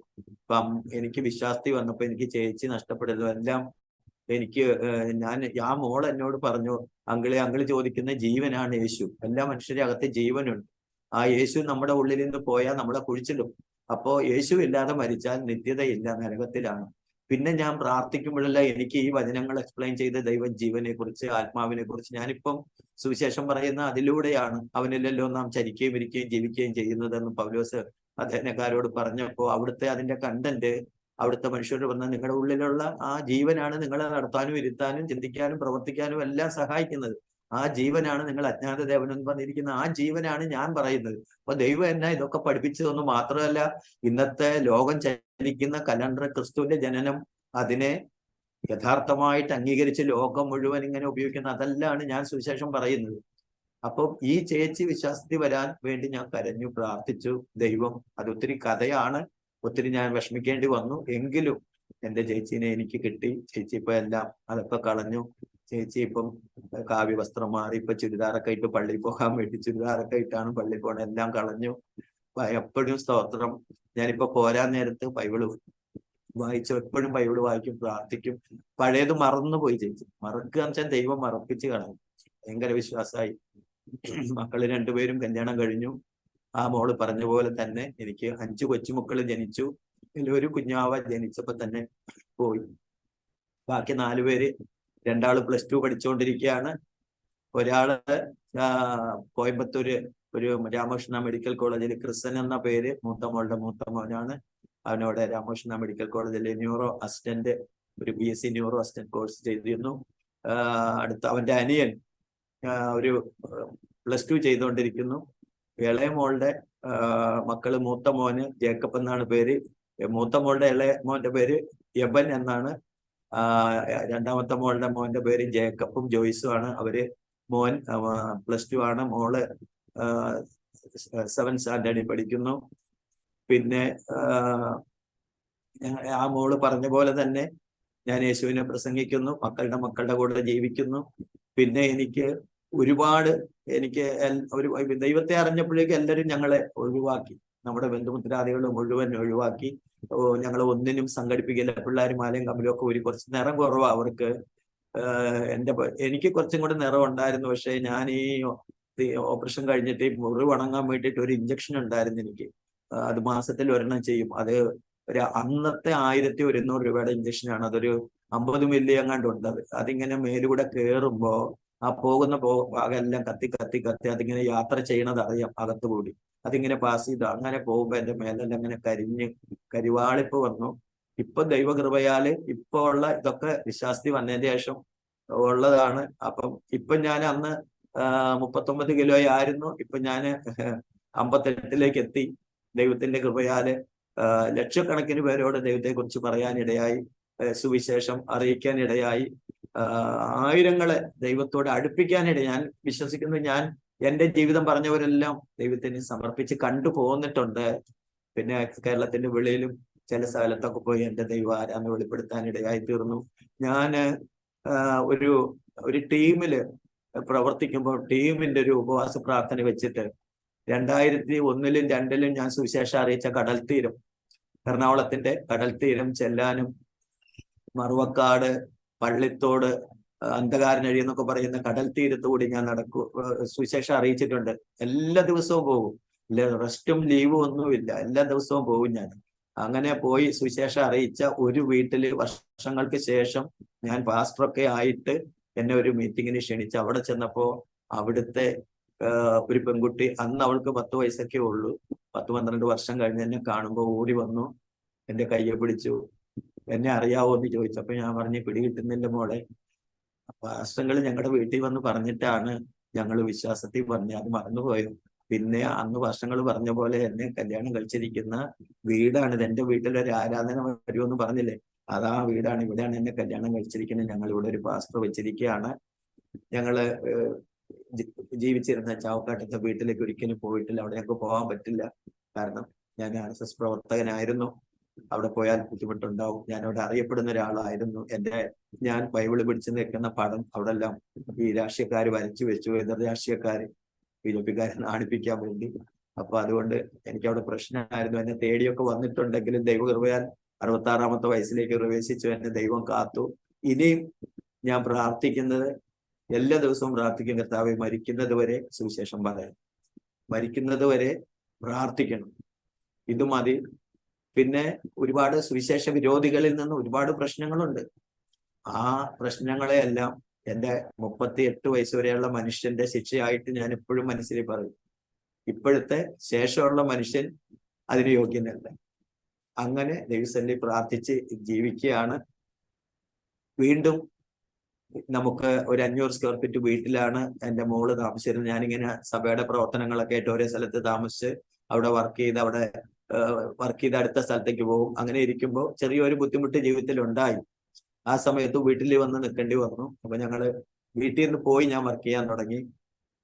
അങ്ങനെ ഇരിക്കുമ്പോൾ സൗകര്യം കുറവുള്ളത് കൊണ്ട് 2021 ഓഗസ്റ്റ് 27, 28, 29 ദിവസങ്ങളിൽ ഞാൻ പ്രാർത്ഥിച്ചു, ദൈവമേ എനിക്ക് ഒരു മുറിയും ഒരു ബാത്റൂമും വേണം. അത് മുകളിൽ സൗകര്യമുണ്ട്, താഴെ ഉള്ള കെട്ടിടം ഇത്തിരി സ്ട്രോങ് ആണ്, അപ്പൊ മുകളിൽ പണിയാം, അതിനു വേണ്ടി ഒരു വഴി തുറക്കണേ ദൈവമേ എന്ന് ഞാൻ ഇങ്ങനെ പ്രാർത്ഥിച്ചുകൊണ്ടിരുന്നു. രണ്ടാമത്തെ ദിവസം ഞാന് ഒരു പൗരുഷൻ ചാനലിൽ ഞാൻ എപ്പോഴും വിളിക്കും പ്രാർത്ഥിക്കാനായിട്ട്. അപ്പം അവിടെ ഒരാളെ വിളിച്ചപ്പോ പെട്ടെന്ന് എടുത്തയാള് ഞാൻ പറഞ്ഞു ഒന്ന് പ്രാർത്ഥിക്കാൻ വേണ്ടി വിളിച്ചതാണ് എന്ന് പറഞ്ഞു. അപ്പൊ എന്നോട് ഒന്നും ചോദിച്ചില്ല, എന്നാ നമുക്ക് പ്രാർത്ഥിക്കാന്ന് പറഞ്ഞു. പ്രാർത്ഥിച്ചിട്ട് ഒരു 2-3 മിനിറ്റ് പ്രാർത്ഥിച്ചിട്ട് പറയാണ്, ദൈവാത്മാവ് പറയുന്നു അവിടുന്ന് പോകരുത്, ഞാൻ അവിടെ വിശാലത വരുത്തും, ഒരു പ്രവൃത്തി ഞാൻ ചെയ്യും എന്ന് പറഞ്ഞു. അപ്പൊ ഞാന് വീട്ടിൽ പ്രാർത്ഥിക്കാൻ സൗകര്യക്കുറവാണ്, കൊച്ചുമക്കളുണ്ട്, അടുത്തുള്ള ആൾക്കാർ വരും, ഏതെങ്കിലുമൊക്കെ ഗവൺമെന്റ് എന്തെങ്കിലും പ്രശ്നമുള്ളവരൊക്കെ വന്ന് അച്ഛനുണ്ടോ എന്ന് ചോദിക്കും. ഞാൻ റൂമിലിരുന്ന് പ്രാർത്ഥിക്കുമ്പോൾ വാതിലെ മുട്ടും, ഇറങ്ങി ചെല്ലും. അപ്പൊ എനിക്കതൊക്കെ ഭയങ്കര വിഷമായി. അപ്പൊ ഞാന് എല്ലാ ദിവസവും വീടിന്റെ പുറകിൽ 2 ഏക്കർ പറമ്പ് ഒഴിഞ്ഞു കിടക്കുന്നുണ്ട്, ഒരു പാടത്തിന്റെ അരികത്ത് കുറെ മരങ്ങളും ഉണ്ട്. അപ്പൊ ഒരു പായയും ഒരു വടിയും ഒക്കെ ആയിട്ട് അവിടെ പോകും. പശുവൊക്കെ ഇങ്ങനെ കയറി വരും, കന്നാലികളൊക്കെ അതിനകത്ത് പാടത്ത് 10-20 ഏക്കർ പാടമാണ്, ഇങ്ങനെ അഴിച്ചിട്ടിരിക്കുകയാണ്. അതൊക്കെ കയറി ഒരു വടി ഉണ്ടാവും, ബൈബിളും ഉണ്ടാവും. പ്രാർത്ഥിക്കാൻ അവിടെ പോയിരുന്ന് വെയില് നല്ലോണം അവിടെ വരെ ആ മരത്തിന്റെ ചവിട്ടിയിരുന്ന് പ്രാർത്ഥിക്കും. അവിടെയായിരുന്നു എന്റെ പ്രാർത്ഥനാലയം. അപ്പോ ഞാന് പ്രാർത്ഥിച്ചുകൊണ്ടിരിക്കുമ്പോ പവർ വിഷനിൽ അവിടെ ഇരുന്നുകൊണ്ടാ വിളിച്ചത്. അപ്പോഴാ പറഞ്ഞു പോകണ്ട. അത് പറഞ്ഞ പിറ്റേ ദിവസം ഞാൻ വിശ്വാസത്തിൽ കൊണ്ടുവന്ന ഒരു പയ്യൻ, ആ പയ്യൻ തിരുവല്ല ബെർണാഡ് ബ്ലെസ്സിങ് എന്ന് പറയുന്ന ഒരു ബ്ലെസ്സിങ് നടക്കുന്ന സമയത്ത്, ഒരു മീറ്റിംഗ് നടക്കുന്ന സമയത്ത് ഞാൻ സെമിനാരി പഠിക്കുകയാണ് ആലുവ ഡൂളോസിൽ. അപ്പൊ എനിക്ക് ഹെൽപ്പ് ചെയ്യാൻ ആരുമില്ല. അപ്പൊ ഞാന് നല്ല കാസറ്റ് ഇറക്കുന്നവരുടെ കാസറ്റ് പോയിട്ട് 10 രൂപ മേടിച്ചിട്ട് കൺവെൻഷൻ ഗ്രൗണ്ടിലെല്ലാം കൊണ്ടുപോകും വിൽക്കാനായിട്ട്, എനിക്ക് പഠിക്കാൻ വേണ്ടിയിട്ട്. ഞാൻ അങ്ങനെ കൺവെൻഷൻ ഗ്രൗണ്ടിൽ CD വിറ്റിട്ടാണ് ഞാൻ സുവിശേഷ സെമിനാരി പഠിച്ചുകൊണ്ടിരുന്നത്. ഇപ്പം ഇടയ്ക്കിടയ്ക്ക് നല്ല ഡിവോഷണൽ സോങ്സ് ഇറങ്ങുമ്പോൾ അതിന്റെ CD വാങ്ങിയിട്ട് ഞാൻ കൺവെൻഷൻ ഗ്രൗണ്ടിൽ കൊണ്ടുപോകും. അപ്പൊ ഒരു ദിവസം ഈ തിരുവല്ലയിലുള്ള ബെർണാഡ് ബ്ലെസ്സിങ് എന്ന് പറഞ്ഞ് ഒരു ബെർണാഡ്, കർത്താവിന്റെ ദാസൻ ബെർണാഡ് വെളിയിൽ നിന്ന് വരുന്നുണ്ടായിരുന്നു. അപ്പൊ അവിടെ ലക്ഷങ്ങളെ പ്രതീക്ഷിച്ചുകൊണ്ടുള്ള വലിയ ഗ്രൗണ്ട് എല്ലാം അറേഞ്ച് ചെയ്തു. ഞങ്ങൾ ജീവനായി ഇറക്കിയ അവരും കൂടെ ആണ് പോയത്. അപ്പൊ എനിക്ക് അവർ അവിടുന്ന് CD തന്ന് ഞാനിങ്ങനെ വിറ്റ് ഇങ്ങനെ നടക്കുമ്പോ റോഡ് സൈഡില് ഈ കൺവെൻഷന്റെ ആരാധന തുടങ്ങിയപ്പോ പിന്നെ CD ആരും വാങ്ങിക്കത്തില്ല, ഇടയ്ക്ക് കയറാൻ സമ്മതിക്കില്ല. അപ്പൊ ഞാൻ റോഡ് സൈഡിലേക്ക് പോകും. റോഡ് സൈഡിൽ പോയപ്പോ ഒരാള് കാറയിൽ ഇങ്ങനെ ചാരി നിൽക്കുക. അപ്പൊ ഞാൻ ഒരു CD വാങ്ങിക്കാവോ എന്ന് ചെന്ന് ചോദിച്ചു. ഒരു പയ്യനാ, 10-25 വയസ്സേ ഉള്ളൂ. അപ്പൊ എന്നോട് പറഞ്ഞു, ഞങ്ങൾ ഇതൊന്നും കേൾക്കത്തില്ല എന്ന് പറഞ്ഞു, ഞങ്ങൾക്ക് ഇതൊന്നും വേണ്ട, ഞാൻ ഇതിന്റെ ആളല്ല. ഞാൻ പറഞ്ഞ ഒരു CD വാങ്ങിക്കുക, എനിക്ക് ഇത് വിറ്റാൽ ഒരു 10-25 രൂപ കിട്ടും, 100 രൂപയുടെ വില, എനിക്ക് 25 രൂപ കിട്ടും. അപ്പൊ ഞാൻ ഇങ്ങനെയാണ് സെമിനാരി പഠിക്കുന്നതെന്ന് പറഞ്ഞു. അപ്പൊ എന്നോട് ചോദിച്ചു, എന്തിനാ ഇത്രയും ബുദ്ധിമുട്ടണേ സെമിനാരി പഠിക്കുന്ന ചോദിച്ചോ. ഞാൻ പറഞ്ഞു, അത് ഞാൻ എന്റെ കുറച്ച് കാര്യങ്ങൾ പറഞ്ഞു എന്റെ ജീവിതത്തിന്റെ. അപ്പൊ പുള്ളി പറഞ്ഞു, ഞങ്ങൾ ഇതൊന്നും കേൾക്കത്തില്ല, എനിക്ക് വേണ്ട, ഞാനൊരു 100 രൂപ തന്നേക്കാം, CD ഒന്നും തരണ്ട, അത് മുഴുവൻ എടുത്തോളാൻ പറഞ്ഞു. അപ്പൊ ഞാൻ പറഞ്ഞു, എനിക്ക് അത് വേണ്ട, അങ്ങനെ ഞാൻ വാങ്ങിക്കത്തില്ല, എനിക്ക് CD വാങ്ങി വിറ്റിട്ട് അത് മതി, എനിക്ക് അങ്ങനെ ഫ്രീ ആയിട്ട് ഞാൻ വാങ്ങിക്കല എന്ന് പറഞ്ഞു. അപ്പൊ പുള്ളി വന്നാ പറഞ്ഞു വേണ്ടാന്ന് പറഞ്ഞു. അങ്ങനെ പോയി. അങ്ങനെ പിറ്റേ ദിവസവും ഞാന് CD വിൽക്കാൻ വേണ്ടി പിറ്റേ ദിവസം സന്ധ്യക്ക് ഇറങ്ങി. അപ്പം ആരാധന തുടങ്ങി, പാട്ട് പ്രാർത്ഥനയൊക്കെ തുടങ്ങിയപ്പോ ഞാൻ റോഡ് സൈഡിലേക്ക് നീങ്ങി. അപ്പൊ ഇദ്ദേഹം അവിടെ നിൽക്കുന്ന കണ്ടു, പിറ്റേ ദിവസവും കാറെ ചാരി നിൽക്കുക. അപ്പൊ ഞാൻ അദ്ദേഹത്തിന്റെ അടുത്തേക്ക് പോയില്ല, കാരണം കഴിഞ്ഞ ദിവസം എടുക്കില്ല എന്ന് പറഞ്ഞതിന്റെ പേരിൽ ഞാൻ അവിടെ തന്നെ നിന്നു. അപ്പൊ ഇദ്ദേഹം എന്നെ ഇങ്ങനെ കൈകാട്ടി വിളിച്ചു. അപ്പൊ ആദ്യം ഞാൻ വിചാരിച്ചു എന്നെ അല്ലാന്ന്. പിന്നെ ഞാൻ അടുത്ത് ചെന്നപ്പോ ഞാൻ കുറെ സമയമായി വിളിക്കുന്നു, എന്താ വരാഞ്ഞ? ഞാൻ പറഞ്ഞ എന്നെയാണെന്ന് എനിക്ക് തോന്നിയില്ല, ഇന്നലെ വേണ്ടാന്ന് പറഞ്ഞല്ലേ. അപ്പോ എന്നോട് പറഞ്ഞു, ഞാൻ ഇന്നലെ എന്റെ മമ്മിയോട് പോയിട്ട് ഈ കാര്യങ്ങളൊക്കെ പറഞ്ഞു. അപ്പൊ മമ്മി എന്നോട് വഴക്ക് പറഞ്ഞു, എടാ അതൊരു ഉപദേശിയല്ലേ, നീ അങ്ങനെ പറഞ്ഞത് ശരിയായില്ല എന്ന് പറഞ്ഞിട്ട് മമ്മി എൻ്റെ കയ്യിൽ ഒരു കവർ തന്നിട്ടുണ്ട്, അത് ഞാന് തന്നേക്കാം. ഞാൻ അങ്ങനെ കത്ത് തുറന്ന് നോക്കാൻ എന്നോട് പറഞ്ഞു, കത്ത് തുറന്ന് നോക്കണ്ട ഇപ്പോ, പിന്നെ നോക്കിയാൽ മതി സൗകര്യം പോലെ എന്ന് പറഞ്ഞു. അപ്പൊ എനിക്കത് എന്താണെന്ന് അറിയാൻ വേണ്ടിയുള്ള ഉത്സാഹത്തില് ഞാൻ ആള് ഇല്ലാത്ത ഒരു ഇരുട്ട ഉള്ള സ്ഥലത്തോട്ട് പോയി നിന്ന് കവർ തുറന്നപ്പോ അതിനകത്ത് 2000 രൂപ ഉണ്ടായിരുന്ന ഒരു ലെറ്ററും ഉണ്ടായിരുന്നു. അപ്പൊ ഞാൻ ആ പൈസ എടുത്ത് പോക്കറ്റിൽ വെച്ചിട്ട് ആ ലെറ്റർ വായിക്കാൻ വേണ്ടി സ്ട്രീറ്റ് ലൈറ്റിന്റെ അവിടെ പോയി വായിച്ചു. അപ്പൊ അതിൽ എഴുതിയിരിക്കുന്ന ഉപദേശി, എന്റെ മോനാണ് വന്നത്, അവൻ വല്ല തെറ്റായി പറഞ്ഞാണ്ട് ക്ഷമിക്കണം, ഞങ്ങളുടെ വീട് വരെ വരണം, അഡ്രസ്സ് എഴുതിയിട്ടുണ്ട്, ഫോൺ നമ്പറും ഉണ്ട്, സ്ഥലം എഴുതിയിട്ടുണ്ട്. അങ്ങനെ ഞാന് അത് വായിച്ചിട്ട് പൈസ ഒക്കെ എടുത്തു. പിന്നെ ഞാൻ CD വിൽക്കാൻ പോയില്ല, ഞാൻ നേരെ കോളേജിൽ തിരിച്ചുപോയി. അപ്പൊ ഞാൻ 2 ദിവസം ഉപയോഗിച്ചുള്ളൂ. ശനി ഞായറും ഉപയോഗിച്ച് തിങ്കളാഴ്ച ക്ലാസ്സിൽ കയറാൻ വേണ്ടി പോയി. ഞാൻ തിങ്കളാഴ്ചക്ക് ലീവ് പറഞ്ഞതാ. പൈസ കിട്ടിയപ്പോൾ എനിക്ക് പിന്നെ ഭയങ്കര സന്തോഷമായി. ഞാൻ പോയി ക്ലാസ്സിലേക്ക്. അപ്പൊ ഞാൻ പിന്നെ ക്ലാസ്സിൽ പോയപ്പോൾ എനിക്ക് ഇത്രയും പൈസ കിട്ടിയത് കൊണ്ട് ഞങ്ങളുടെ കോളേജിൽ നോർത്ത് ഇന്ത്യയിൽ നിന്ന് വന്ന പിള്ളേര് ഉണ്ടായിരുന്നു. അവരൊക്കെ വളരെ കഷ്ടത്തിൽ, അവർക്ക് എണ്ണ സോപ്പൊന്നുമില്ല. അപ്പൊ ഞങ്ങളുടെ TP സാർ, ഞങ്ങളുടെ പ്രിൻസിപ്പാള് ഒരു ദിവസം ചാപ്പൽ സമയത്ത് വന്നിട്ട് പറഞ്ഞു, നമ്മുടെ നോർത്ത് ഇന്ത്യയിൽ നിന്ന് വന്ന 10-18 പിള്ളേരുണ്ട്, അവർക്ക് ഒന്നുമില്ല, അവരുടെ നാട്ടിൽ നിന്നൊന്നും ഹെൽപ്പ് ചെയ്യാൻ ആരുമില്ല, നമ്മൾ നിർബന്ധിച്ചൊക്കെയാണ് അവര് ശരിക്കും പറഞ്ഞാൽ രക്ഷിക്കപ്പെട്ടവർ പോലും അല്ല, ശരിക്ക് അവരെ നമ്മൾ വേണം ഒരുക്കിയെടുക്കാൻ. അതുകൊണ്ട് നിങ്ങളെല്ലാവരും അവരെ ഹെൽപ്പ് ചെയ്യണം, നിങ്ങളെ കൊണ്ട് ആവതുപോലെ അവർക്ക് എണ്ണ, സോപ്പ്, തോർത്ത്. 2 ഹിന്ദിക്കാർക്ക്, ഒരു ദീപക്കും ഒരു അവിതേഷ് കുമാറും, അവർക്ക് 2 പേർക്ക് ഞാൻ കുളിക്കുന്ന സോപ്പ്, അലക്കാൻ സോപ്പ്, സോപ്പ് പൊടി, സോപ്പ്, വെളിച്ചെണ്ണ, ഷേവിംഗ് സെറ്റ് ഒക്കെ വാങ്ങിച്ച് ഒരാൾക്ക് ആദ്യം കൊടുത്തു.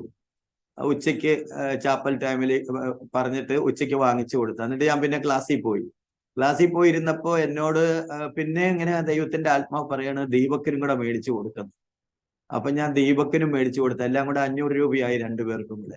എനിക്കാണെങ്കിൽ വാടക കൊടുക്കണം, വീട്ടിലെ ഫുഡിന്റെ പൈസ, എന്റെ മോളാണെങ്കിൽ 2ാമത്തെ മോള് ഡെലിവറി കഴിഞ്ഞ് കിടക്കുക, അവളെ ഒന്ന് ഹെൽപ്പ് ചെയ്യണം. പൈസ കിട്ടിയപ്പോ ഭയങ്കര സന്തോഷമായി.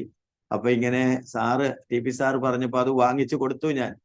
എന്നിട്ട് ഞാൻ സാധാരണ പോകുന്ന റൂട്ടില് ബസ് ഭയങ്കര തിരക്ക്. അപ്പൊ ഞാൻ സാധാരണ പോകാത്ത റൂട്ടിൽ കൂടെ ഒരു ബസ്സിൽ കയറിപ്പോയി. അത് എടപ്പള്ളി വഴിയുള്ളതാ. എടപ്പള്ളി പള്ളിയുടെ അവിടെ ചെന്നപ്പം ഭയങ്കര ബ്ലോക്കായി. അവിടെ ചൊവ്വാഴ്ചയാ. അവിടെ പാലാരിവട്ടത്ത് ഒരു ചൊവ്വാഴ്ച പുണ്യാളന്റെ പള്ളിയുണ്ട്. അവിടെ ഇങ്ങനെ ആയിരക്കണക്കിന് ആൾക്കാർ ചൊവ്വാഴ്ച വരും.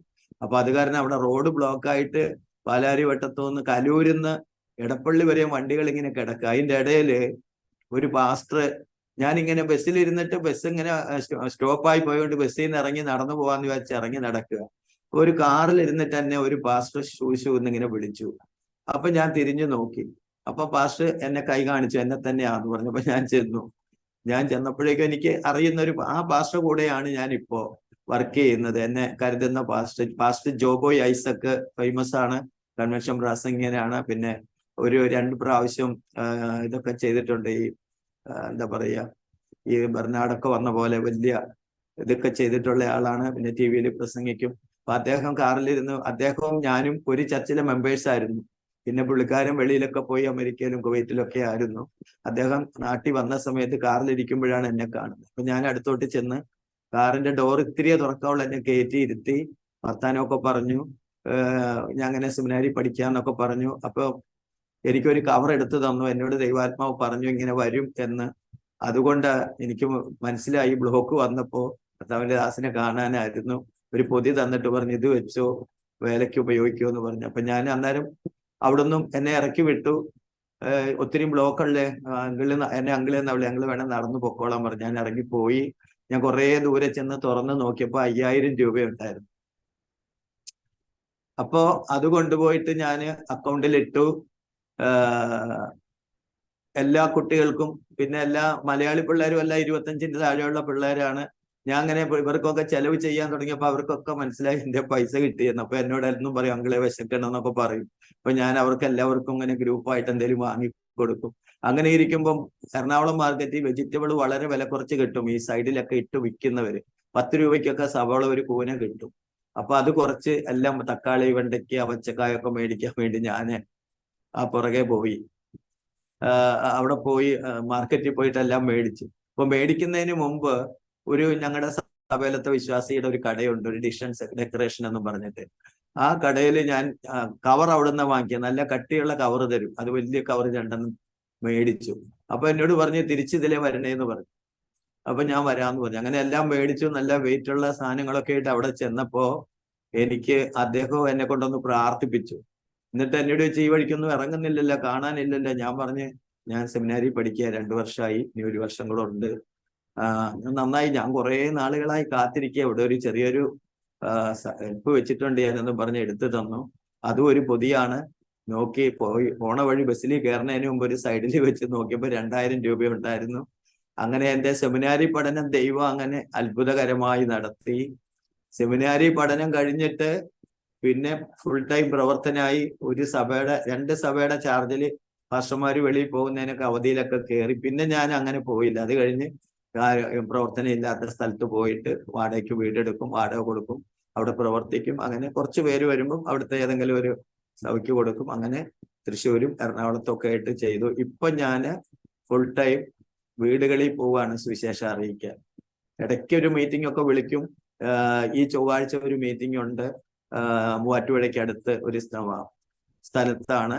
പിന്നെ കഴിഞ്ഞ 2 ആഴ്ച മുമ്പ് വിഴിഞ്ഞത്ത് ഒരു മീറ്റിംഗ് ഉണ്ടായിരുന്നു. ഇടയ്ക്ക് ഒരു മാസത്തിൽ ഒരു മീറ്റിംഗ് ഒക്കെ ദൈവം തരും. അല്ലാത്ത ദിവസങ്ങളിലൊക്കെ ഇടയ്ക്ക് ഏതെങ്കിലുമൊക്കെ പാസ്റ്റർമാരൊക്കെ വരും, കൂടെ പോയി ഞങ്ങൾ വീടൊക്കെ വിസിറ്റ് ചെയ്യും, സുവിശേഷം അറിയിക്കും. അപ്പൊ ഒത്തിരി ആൾക്കാരെ ദൈവത്തിന് വേണ്ടി നേടിക്കൊണ്ടിരിക്കുന്നു.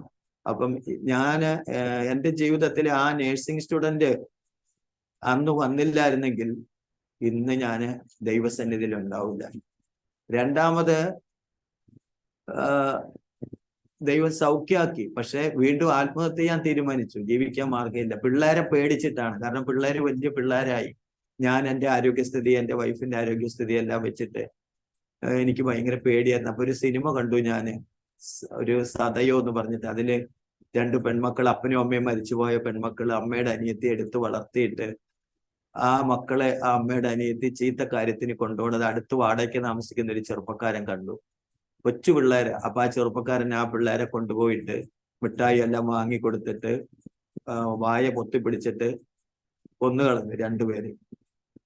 എന്നിട്ട് പുള്ളി പോലീസിന് കീഴടങ്ങി. അപ്പം പോലീസിനോട് പറഞ്ഞു, ഈ പിള്ളേര് ഇപ്പൊ മരിച്ചത് നന്നായി, അല്ലെങ്കിൽ ഇവരെ കൊല്ലാക്കൊല ചെയ്തേനെ, അത് ഞാൻ സ്വയം ചെയ്താണ്. അപ്പം ഇത് കണ്ടപ്പോ എനിക്ക്, അത് കണ്ടതിന്റെ ശേഷമാണ് മക്കളെ കൊന്നിട്ട് ആത്മഹത്യ ചെയ്യാൻ തീരും. കാരണം എൻ്റെ മക്കള് ഈ ഭരതനാട്യമൊക്കെ പഠിച്ച, ശരീരമൊക്കെ ഭയങ്കര ഷേപ്പൊക്കെ ആയിട്ട്, ഭരതനാട്യം പഠിച്ചവർക്ക് ഒരു പ്രത്യേക അങ്ങനെയൊക്കെ ആയിട്ട്, പിന്നെ സാധാരണ പിള്ളേരെ പോലെ അല്ല, കുറച്ച് ഡിഫറെന്റ് ആണ്. അപ്പൊ അങ്ങനെയൊക്കെ ഉള്ളതുകൊണ്ട് എനിക്ക് പേടിയായി.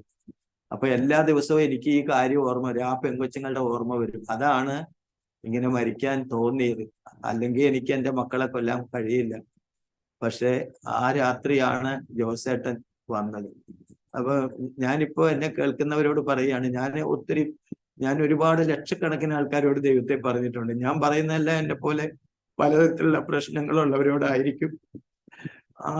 ആദ്യം ഞാൻ അങ്ങനെയൊക്കെ ചെയ്യുന്നുണ്ടെന്നും എല്ലാവർക്കും ഒന്നും അറിയില്ല. കുറച്ചു പേർക്ക്, എന്നോട് അടുത്ത് പെരുമാറുന്നവർക്ക് അറിയാം. അവരെന്നെ വിളിച്ച് ഇടയ്ക്കിടയ്ക്ക് കൊണ്ടുപോകും. അവർക്ക് ഏറ്റവും ഇമ്പോർട്ടൻ്റ് ആയി ചില സ്ഥലങ്ങളിൽ ആദ്യം പറഞ്ഞിട്ട് എന്നെ കൊണ്ടുപോകും. അങ്ങനെ ആർക്കറിയാം. എന്നാലും കുറെ ആൾക്കാർക്കെല്ലാം അറിയാം. ദൈവത്തിന് വേണ്ടി ജീവിക്കാൻ കിട്ടുന്ന അവസരങ്ങള് ഒരിക്കലും കുറെ കാലേ കൂട്ടിയുള്ളതല്ല. എല്ലാം ദൈവം അതാത് സമയത്ത് അതിന്റെ ഭംഗിയായി ചെയ്യുമെന്ന് തിരുവെഴുത്ത് പറയുന്നത് പോലെ എനിക്കിന്ന് ഇങ്ങനെ കർത്താവിന്റെ ദാസന്റെ, എന്നെ കേൾക്കുന്നവരുടെ മധ്യത്തിൽ ഇങ്ങനെ ഇരിക്കാനുള്ള ജീവൻ തന്നു ദൈവം. ജീവനില്ലായിരുന്നെങ്കിൽ പറ്റില്ല. യേശു ജീവനാണ്. അവനിൽ ജീവനുണ്ടായിരുന്നു. അവൻ മനുഷ്യരുടെ വെളിച്ചമായിരുന്നു. അവൻ മുഖാന്തരം സകലതും ഉളവായി. അവനെ കൂടാതെ ഒന്നും ഉളവായിട്ടില്ല. ഞാന് ശബരിമലയിൽ പോയിട്ട് എൻ്റെ കുഞ്ഞുങ്ങളെ തോളെ വെച്ചുകൊണ്ട് ഞാൻ 2 വിരലിലും നിന്നും എനിക്ക് ഉയരത്തിലേക്ക് നോക്കാൻ വേണ്ടിയിട്ട്, ഈ വെളിച്ചം കാണാൻ വേണ്ടി. പക്ഷെ ആ 2 വിരലിൽ നിന്ന് കാണാൻ പറ്റാണ്ട് വിഷമിച്ച ഞാൻ ഇന്ന് എപ്പോ പ്രാർത്ഥിച്ചാലും ദൈവത്തിന്റെ പരിശുദ്ധാത്മാവിന്റെ സാന്നിധ്യം. ഞാൻ ചിലപ്പോഴൊക്കെ ഈ ലോക ജീവിതം പ്രശ്നങ്ങൾ നിറഞ്ഞതാണ്. യെശയ്യാവിനെ പോലെ ഇടയ്ക്കിടയ്ക്ക് ഞാൻ പറയും, അയ്യോ ഞാൻ അരിഷ്ട മനുഷ്യൻ. അതുപോലെ എൻ്റെ ജീവിതത്തിൽ ചിലപ്പോഴൊക്കെ എനിക്ക് വിഷമങ്ങൾ വരുമ്പോ, എനിക്ക് ചിലപ്പോ എന്തെങ്കിലുമൊക്കെ തെറ്റുകൾ വരുമ്പോൾ ഞാൻ ദൈവത്തോട് കരയും. പക്ഷെ ഞാൻ അങ്ങനെ കരയുമ്പോ എനിക്ക് ദൈവം അപ്പൊ തന്നെ എൻ്റെ മേലെ ദൈവത്തിന്റെ കൃപ, എനിക്ക് ആദ്യ അഭിഷേകം കിട്ടിയതുപോലത്തെ അനുഭവത്തിലേക്ക് എന്നെ ദൈവം മടക്കി കൊണ്ടുപോകും. അപ്പൊ എനിക്ക് മനസ്സിലായി എന്നെ ദൈവം കൈവിടില്ല എന്നുള്ളത്. ഇപ്പോഴും ഇന്നലെ രാത്രിയും കൂടെ ഞാൻ ദൈവത്തിന്റെ ആത്മാവിൽ ദൈവത്തെ ആരാധിച്ചു, കർത്താവിനെ കുറിച്ച് പറയാൻ ഇടയായി തീർന്നു. ഞാൻ എല്ലാവരോടും പറയുകയാണ്, എനിക്ക് വേണ്ടി എല്ലാവരും പ്രാർത്ഥിക്കണം. വേറെ ഒന്നും എനിക്ക് വേണ്ട. എനിക്ക് മരിക്കുന്നത് വരെ കർത്താവിന്റെ വേല ചെയ്യണം, പ്രാർത്ഥിക്കണം. പിന്നെ ദൈവം ഇഷ്ടപ്പെടാത്ത ഒന്നിലും അകപ്പെടാതെ ജീവിക്കണം. ഒത്തിരി പ്രശ്നങ്ങൾ സുവിശേഷ വിരോധികളിൽ നിന്നുണ്ട്. പക്ഷെ അതല്ല, ഞാൻ നേരത്തെ പറഞ്ഞ പോലെ എൻ്റെ 38 വയസ്സിലെ മനുഷ്യന്റെ ഒരു ശിക്ഷ പോലെ ഞാൻ അവോയ്ഡ് ചെയ്ത് ജീവിക്കുകയാണ്. അതുകൊണ്ട് എല്ലാവരുടെയും പ്രാർത്ഥനയെ ചോദിച്ചുകൊണ്ട് എനിക്ക് ഇത്രയും സമയം അനുവദിച്ചു തന്ന സർവകൃപാലുവായ ദൈവത്തിനും, ദൈവത്തെ ആരാധിക്കുന്ന ദൈവത്തിന്റെ ദാസനും കുടുംബത്തിനും കേൾവിക്കാരായ എല്ലാവർക്കും യേശുക്രിസ്തുവിന്റെ നാമത്തിലുള്ള നന്ദിയും സ്നേഹവും അറിയിക്കുന്നു. എല്ലാവരും എനിക്ക് വേണ്ടി പ്രാർത്ഥിക്കണം. ഇത്രയും പറഞ്ഞുകൊണ്ട് ഞാൻ ദൈവസ്ഥന്റെ എന്റെ തലകളാക്കുന്നു. ആമേൻ. ആമേൻ. കർത്താവിന്റെ അഭിഷിക്തൻ നടേശ്വരൻ പാസ്റ്റർ ദൈവത്തിന്റെ സന്നിധിയിൽ നന്ദിന ഹൃദയത്തോടെ താൻ അനുഭവിച്ചതായ ആ സന്തോഷം കണ്ണുനീർ തൂകിയും സന്തോഷത്തോടെയും വാക്കുകൾക്കപ്പുറമായിട്ട് തൻ്റെ ജീവിതത്തിൽ അനുഭവിച്ച അനുഭവത്തിൻ്റെ ആ ഓരോ ഏടുകളിലൂടെ സഞ്ചരിക്കുകയായിരുന്നു. ആ നാൾ വഴികളിലൂടെ തിരിഞ്ഞു നോക്കുമ്പോൾ ദൈവം നടത്തിയ അത്ഭുതകരമായ വഴികൾ എത്ര വർണ്ണിച്ചാലും ഈ വീഡിയോ എനിക്കറിയാം അരോമ ടി വിയിലെ ശ്രോതാക്കൾ പല ആവർത്തി കാണുവാനിടയായിത്തീരും. നിങ്ങളിത് പലർക്കും ഷെയർ ചെയ്ത് കൊടുക്കുവാനിടയായിത്തീരും. യാതൊരു സംശയവുമില്ല. കാരണം അത്ര കണ്ട് നിങ്ങളെ ഈ വീഡിയോ സ്വാധീനിക്കുമെന്നുള്ള കാര്യത്തിന് യാതൊരു സംശയവുമില്ല. സ്തോത്രം. ഒരു വിളക്കിൻ്റെ വെളിച്ചം കണ്ട് സംതൃപ്തി അടയുവാൻ വേണ്ടി പോയി. പക്ഷേ ഇന്ന് അനേകായിരങ്ങൾക്ക് ലോകത്തിൻ്റെ വെളിച്ചമായ ക്രിസ്തുവിൻ്റെ വെളിച്ചം പകർന്നു കൊടുക്കുന്ന വഴികാട്ടിയായി മാറുവാൻ തക്കോടിയായി തീർന്നു. യേശു കർത്താവ് പറഞ്ഞു, ഞാൻ തന്നെ വഴിയും സത്യവും ജീവനുമാകുന്നു. ഞാൻ ലോകത്തിൻ്റെ വെളിച്ചമാകുന്നു. ആ വെളിച്ചത്തിൻ്റെ നാഥനെ കാണുവാൻ, കണ്ടുമുട്ടുവാൻ, ആ വെളിച്ചം ജീവിതത്തിലേക്ക് പ്രാപിക്കുവാൻ, ആ വെളിച്ചത്തിൽ നടന്നുകൊണ്ട് അനേകരെ ഇരുട്ടിൽ നിന്ന് കൈപിടിച്ചുയർത്തുവാൻ ദൈവം ഉപയോഗിച്ചുകൊണ്ടിരിക്കുന്നത് ഓർത്ത് ഞാൻ ദൈവത്തിന് സ്തോത്രം ചെയ്യുന്നു. ജീവിതത്തിൽ ഒത്തിരി ബദ്ധപ്പാടുകളും കഷ്ടപ്പാടുകളും ബുദ്ധിമുട്ടുകളും ഒക്കെ കടന്നു വന്നു. ചില ആരോഗ്യ പ്രശ്നങ്ങളുണ്ടായി, ചില ട്രീറ്റ്മെൻറ്റുകൾക്കൊക്കെ വിധേയമായി. എന്നാൽ അതിൻ്റെയൊക്കെ നടുവിൽ ഈ ജീവനുള്ള ദൈവത്തെ കാണുവാനുള്ള വഴികളായിരുന്നു എന്ന് പിന്നത്തേതിൽ മനസ്സിലാക്കുവാൻ തക്കവണ്ണിടയായി തീർന്നു. പ്രിയപ്പെട്ടവൻ്റെ സഹോദരങ്ങൾ, മറ്റ് പല പ്രിയപ്പെട്ടവരും ഈ യേശുവിനെ കണ്ടുമുട്ടുവാൻ, ഈ വെളിച്ചം കണ്ടുവാൻ, ജീവിതത്തിലേക്ക് വ്യത്യാസം വരുവാൻ തക്കവടിയായി തീർന്നു എന്നറിയുവാൻ തക്കവടിയായി തീർന്നു. ഒരുപാട് പേർക്ക് ആശ്വാസമായിക്കൊണ്ടിരിക്കുന്ന ഈ പ്രിയപ്പെട്ട ദൈവദാസനെ ഓർത്ത് ഞാൻ ദൈവത്തിന് നന്ദി പറയുന്നു, സ്തോത്രം ചെയ്യുന്നു. ഇങ്ങനെയുള്ള അനേക പ്രിയപ്പെട്ടവർ എഴുന്നേറ്റ് വരട്ടെ. ഒരു കാലത്ത് ദൈവങ്ങളെ കുളിപ്പിച്ചും ഉടുപ്പിച്ചും അവരുടെ മുൻപാകെ കുനിഞ്ഞ് കുമ്പിട്ട് പ്രാർത്ഥിച്ച് മറുപടിയില്ലാതിരുന്ന കാലങ്ങളിൽ ജീവിതത്തിൽ നിരാശ മാത്രം ശേഷിച്ചപ്പോൾ ഇന്ന് പ്രാർത്ഥിക്കുമ്പോൾ ആമേൻ മറുപടി. ആമേൻ.